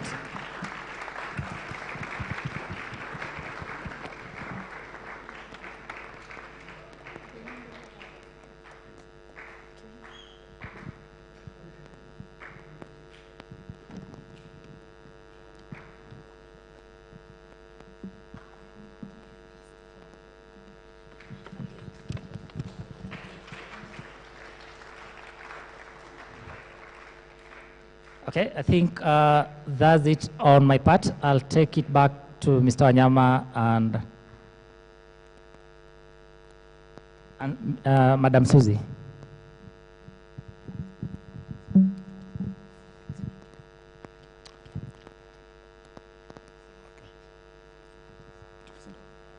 Okay, thank you, Mr. Eric.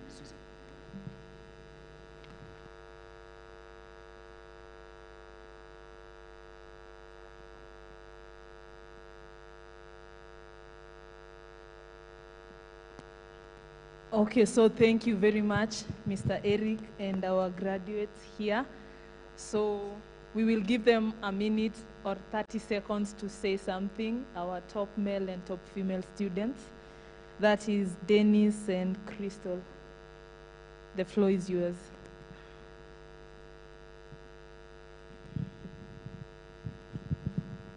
Hi, everyone.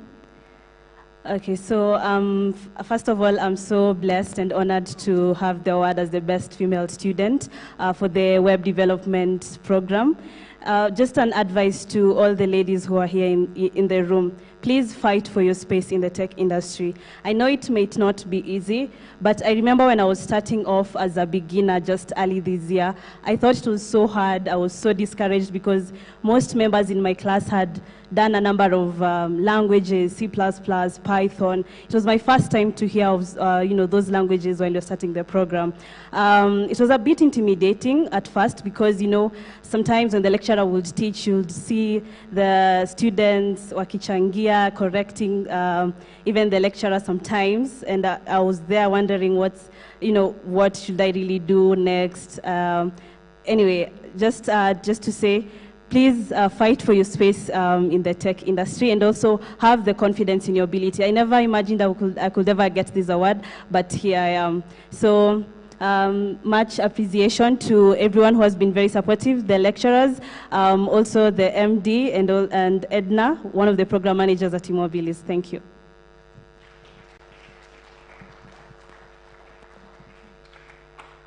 Thank you, Crystal. So, Dennis. Good afternoon, everybody. Good afternoon. Watu ni kama wamelala. Good afternoon. Thank you to eMobilis for giving me this honor to be the top overall student. I am really grateful to everybody. Mr. Eric, my lecturer, thank you very much. Now, to everybody here, watu wenye wamekuja hapa, they've said so many technical stuff. I think the lights are motivating everybody to speak French in terms of like coding and stuff. They've said so complex things, you're wondering what the heck is that? And all of us here are young, we are in the level of, we're just starting. We're going to Liguza code the first time we went to eMobilis. I personally myself, I touched a computer back in 2011 when I joined Strathmore University. So maybe you can guess how old I am. I'm just 31. So anyway, so right now everybody's at startup level. We are all wondering what we can do. But for the sake of us who are just starting up and were thinking, what were the rest of the guys who are standing here saying? Kuna tips zimesemwa hapo in code, like every week, every code. I know most of you will go to other jobs. You are going to maybe do farming. Hustle to the life. Sitakupata umeenda sijui wapi. Personally, I bought a car. Before I bought a car, I graduated. I got some job in insurance. And then I got into Uber, started someone's car, and then I bought my own car, did a bit farming. Nimetoka mbali from IT. But the thing is, just have something you're doing, pushing every day, and then sooner or later, once you get successful enough in GitHub, all these accounts, then you are able to stand in front of everybody. So mine was not to just speak like any of the speakers, but to encourage everyone who is starting off, everyone who doesn't know anything about anything, what was being mentioned here. That is the best way to start. Otherwise, I'm very proud to be among these people. Thank you, eMobilis, for honoring me. I take this very humbly. Thank you. Thank you very much, Dennis. And also we did an alumni video for Dennis. It will be up on our social media platforms, so guys, turn on the post notifications. Okay, so we are going to mention all our graduates. These were the top ones. We invited them to come, so we have others online watching us. So we have Geoffrey Oma Owino, Winston Odhiambo Owino, Stephen Kimani, Zakaria Jiraini, Harun Jenga Wangare, Sang Kipkoechian, Dennis Mbuvi, Brian Kipkoech, Gatei James Njeru, Edwin Mbogo, Charles Kioko Muia, David Chongwonyi Naibei, Christine Nyamwea, Lavenda Watila, Faith Njeri Kiruga, Kelvin Mwangi, Clinton Ochola Otieno, Michael Kongo, Julius Kipiego, Leslie Kimutai, Lawrence Juma, Ruth Wairimu, Collins Kibiwot Kosgei, Leonard Kipkorir Langat, Paul Lemaron, Ochieng Odongo, Carlos Alphonse Misachi, Kwoba Gerald, Patrick, Glenn Kamau Mwangi, George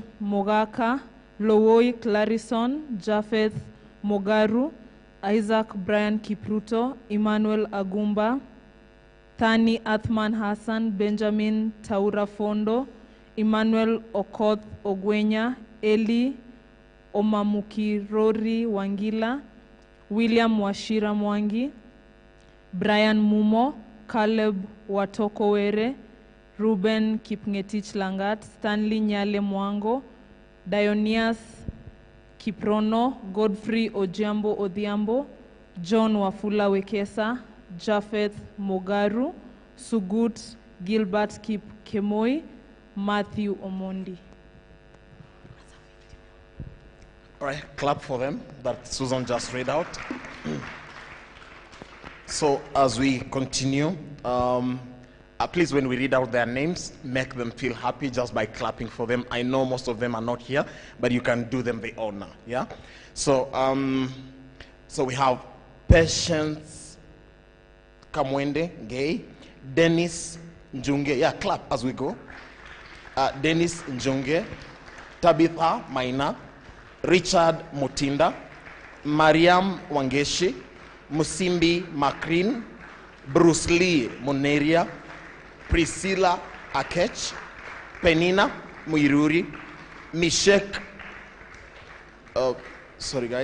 Mishek Musau, Sharon Cherotich, Eda Cherotich, Patience Ngei, Maureen Thama, Florence Aran, Levin Mutai, Sylvia Anyango, Ida Gasheri, Vivian Atieno, Derek Nyasio, Harrison Wekesa, Muturi Christine, Lynette Ingosi, Mike Brian Wafula, Emma No Name, Joseph Kenyatta, Charity Nelima, Hassan Abdi Hakim, Kevin Wanjala Lusaka, Sylvia Anyango, John Muli, Dori Brenda, Rashid Juma, Margaret Munyoki, Geoffrey Korkor,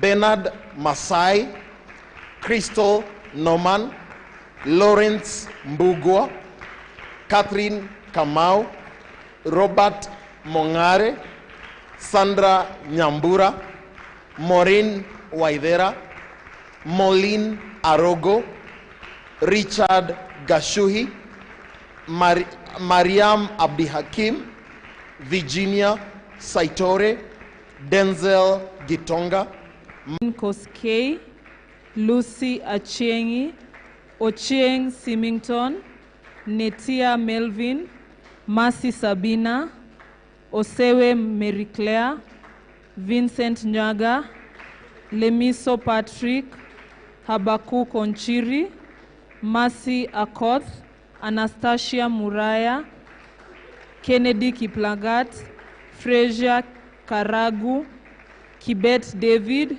Nyawera Okinda, Bilha Joy, Wycliffe Mutisia Mwema, Geoffrey Kithuku, Marceline Chebiama, Vincent Kimutai Langat, Kennedy Mativo, Valentine Kitur, Ian Aluda, Omondi Jeff, Fahma Adan, Alan Adambo, Esther Wangeshi Mushemi,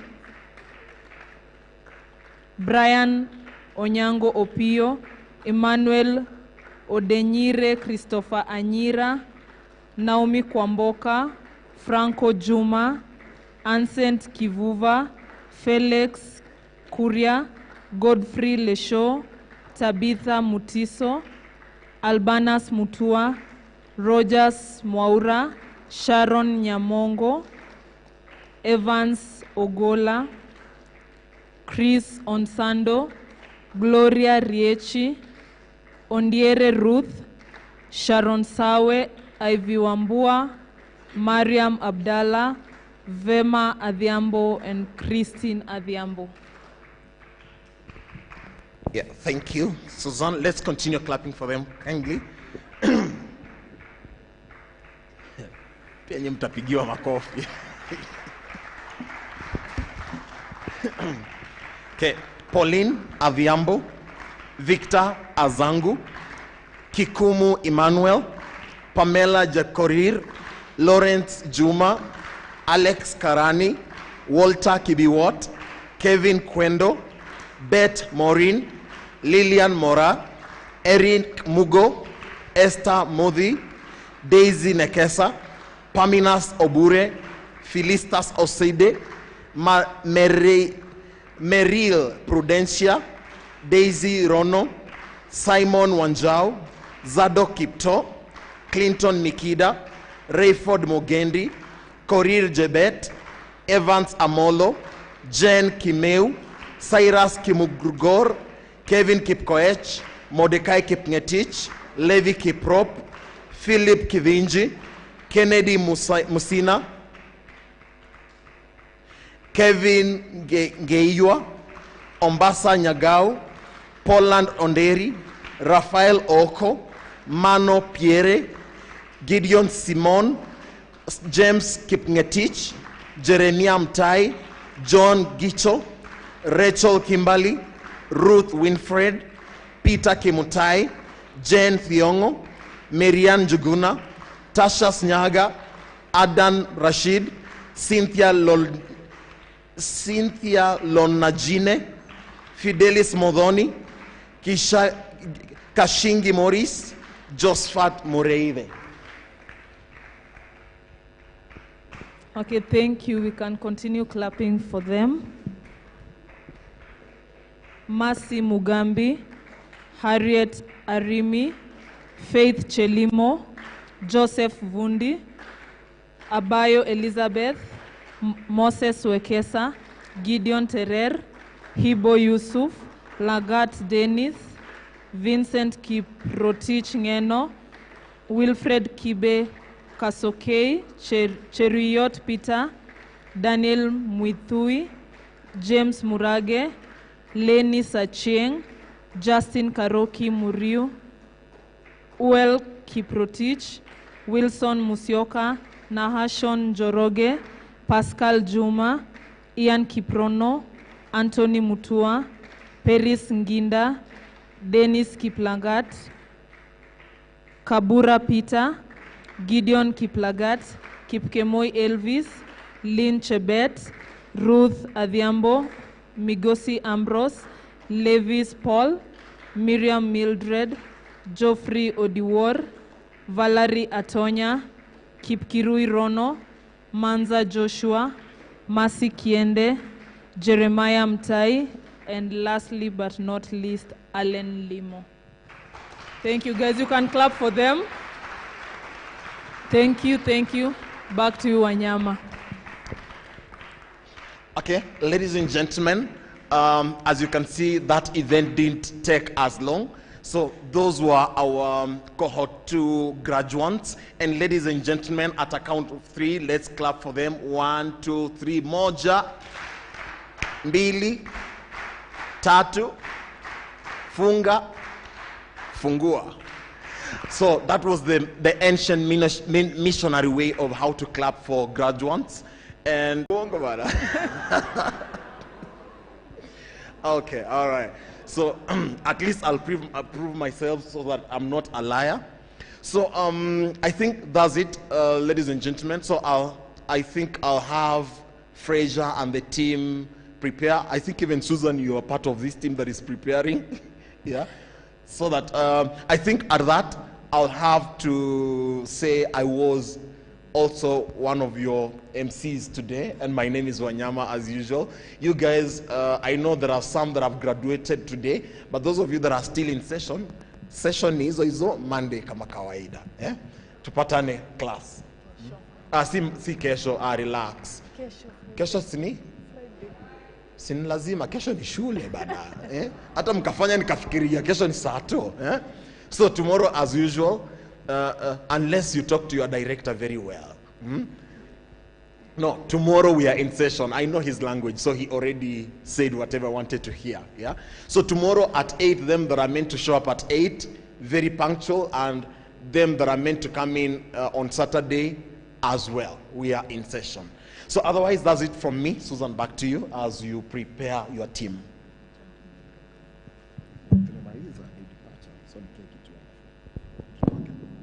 Okay, thank you Wanyama. So tunaenda kwa hiyo party ya keki. And I think my team, my fellow colleagues, wataleta keki. Okay, tukigoja story ya keki, kila mtu atapata keki. So our graduates watakata, itakuja hapa, wapigwe picha na keki kabla ikatwe na wakate na watu umishe hivyo. So as we wait for the cake and everything, we can welcome Jean atutumbuize kiasi. Aya, clap for Jean. And nimeona the people wanna post on Instagram the stories. It's not Jean with a J. Jean with a J is a she. So it's Jean, G-E-N-E. Sindio Jean? Yeah, it's G-E-N-E.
Okay, thank you, Jean. You can clap for Jean. And iyo clap yenu inafai match iyo mziki. Clap for Jean, please. Yeah. Okay, thank you. So, guys, I have this here. Mnaona? Mnaona? Kweli. Can you see it?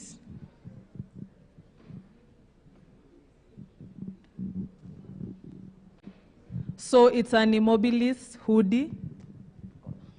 It's very nice, by the way. You can see it. So it's saying learn, innovate, earn. So we are selling the hoodies. Anyone interested? Simgoja nifike hiyo part. Ndio naanza. Okay, so the hoodies, we are doing them at pre-order basis. So because we can't do them and keep them, we don't know your sizes. For the ones who want them, the hoodies are going for 3K. Okay. Skizeni. Relax. Siko sawa? Iyo bei iko sawa, by the way. Ni quality hoodie. It's King's collection. Quality. Wachani na story ya quantity. Hii hoodie utavaa for the next 7 years if you buy it. So if you want, you can see me, you can see Fraser, you can see Koi, and make your order. Sawa. You give us your size, and then tutakwambia from there what next. This is, I think, the lights. It's in navy blue. Yeah. So that's for the hoodies. Kwenye mnalalamika bado, mta complain, make order. So thank you. I don't know if now the cake is ready. I think you guys can see it. Keki yetu iko hapa, iko tayari. So the team,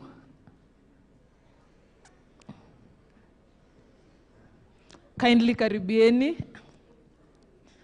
Auntie wa keki. Where is Fraser? Melissa, kindly kuja tusaidie.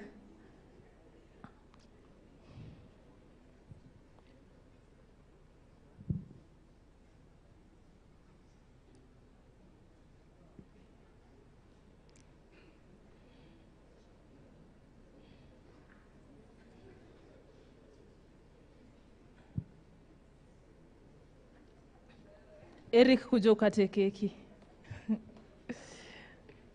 Yeah. Oh, even Wanyama wants to cut the cake. Okay, sawa. As the name goes, Wanyama. So tutakata keki. As we do that, Jean can be giving us some music. So the team, kindly eMobilis team. Hata we can do a group photo, so karibieni. Our graduates, you can stand.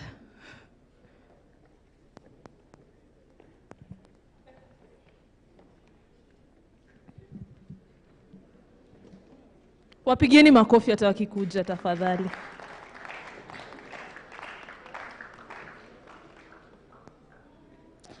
So guys, hata kwa social media, guys, if you tweet, the most shares, comments, likes, we can maybe decide to give you a free hoodie. You never know. So, yeah. So mkichangamka sana, kutakuwa na goodies. Yeah, we also have, you see there's also a red one like the one Koi is wearing. She bought it. Yeah, amesema niwaambie hivyo. Songeni mbele.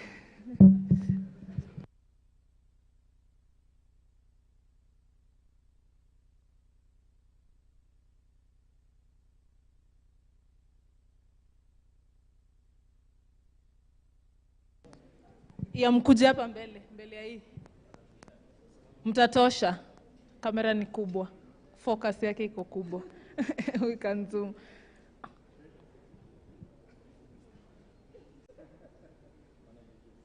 tupendane. Let's like. Okay, Dennis, you can move huku. Pali nimesimama hapo. Oh, I'm also part of the photo. Wanyama, why are you behind Koi?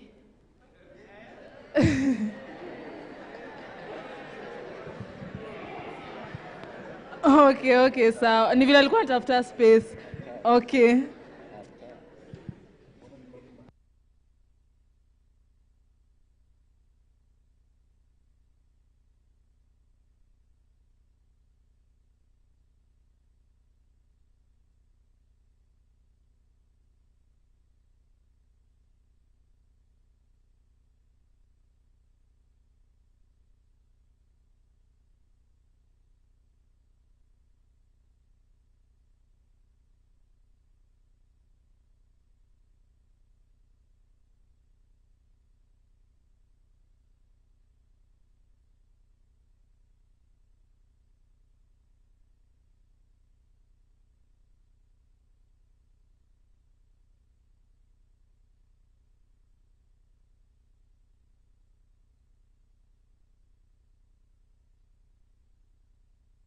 Unique.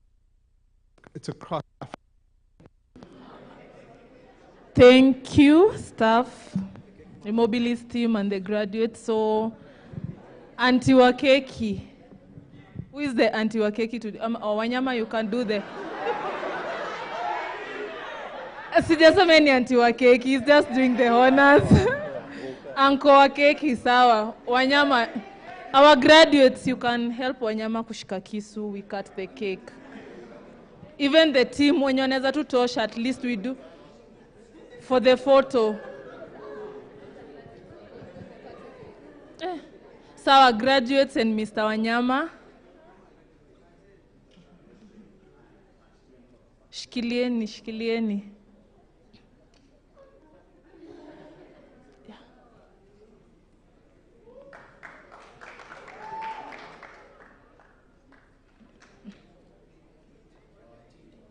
Okay, the team can continue hivyo too then.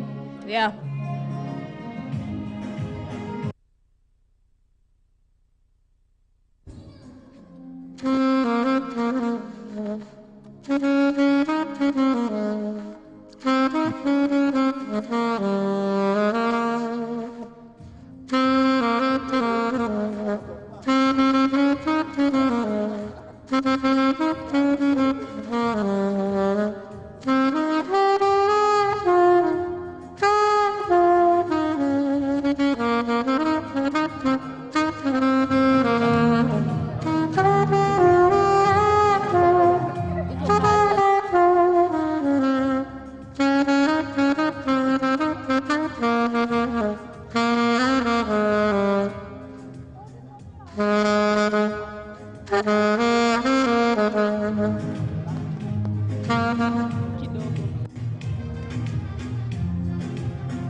Okay, so announcement ya keki. Unfortunately, we can't eat cake inside here. So after everything, make sure umepata keki nje before you go home. So iko, it's there mingi.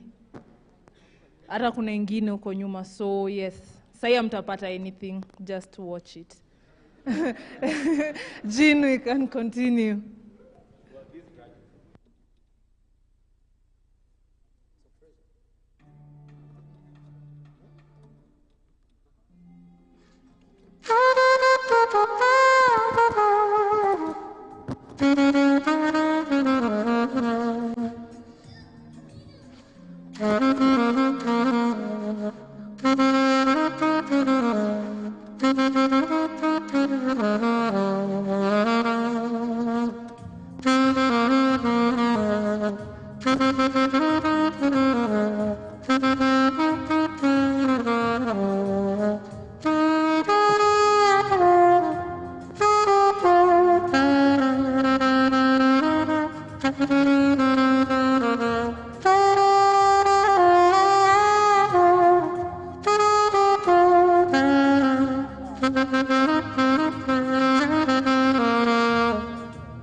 Bye.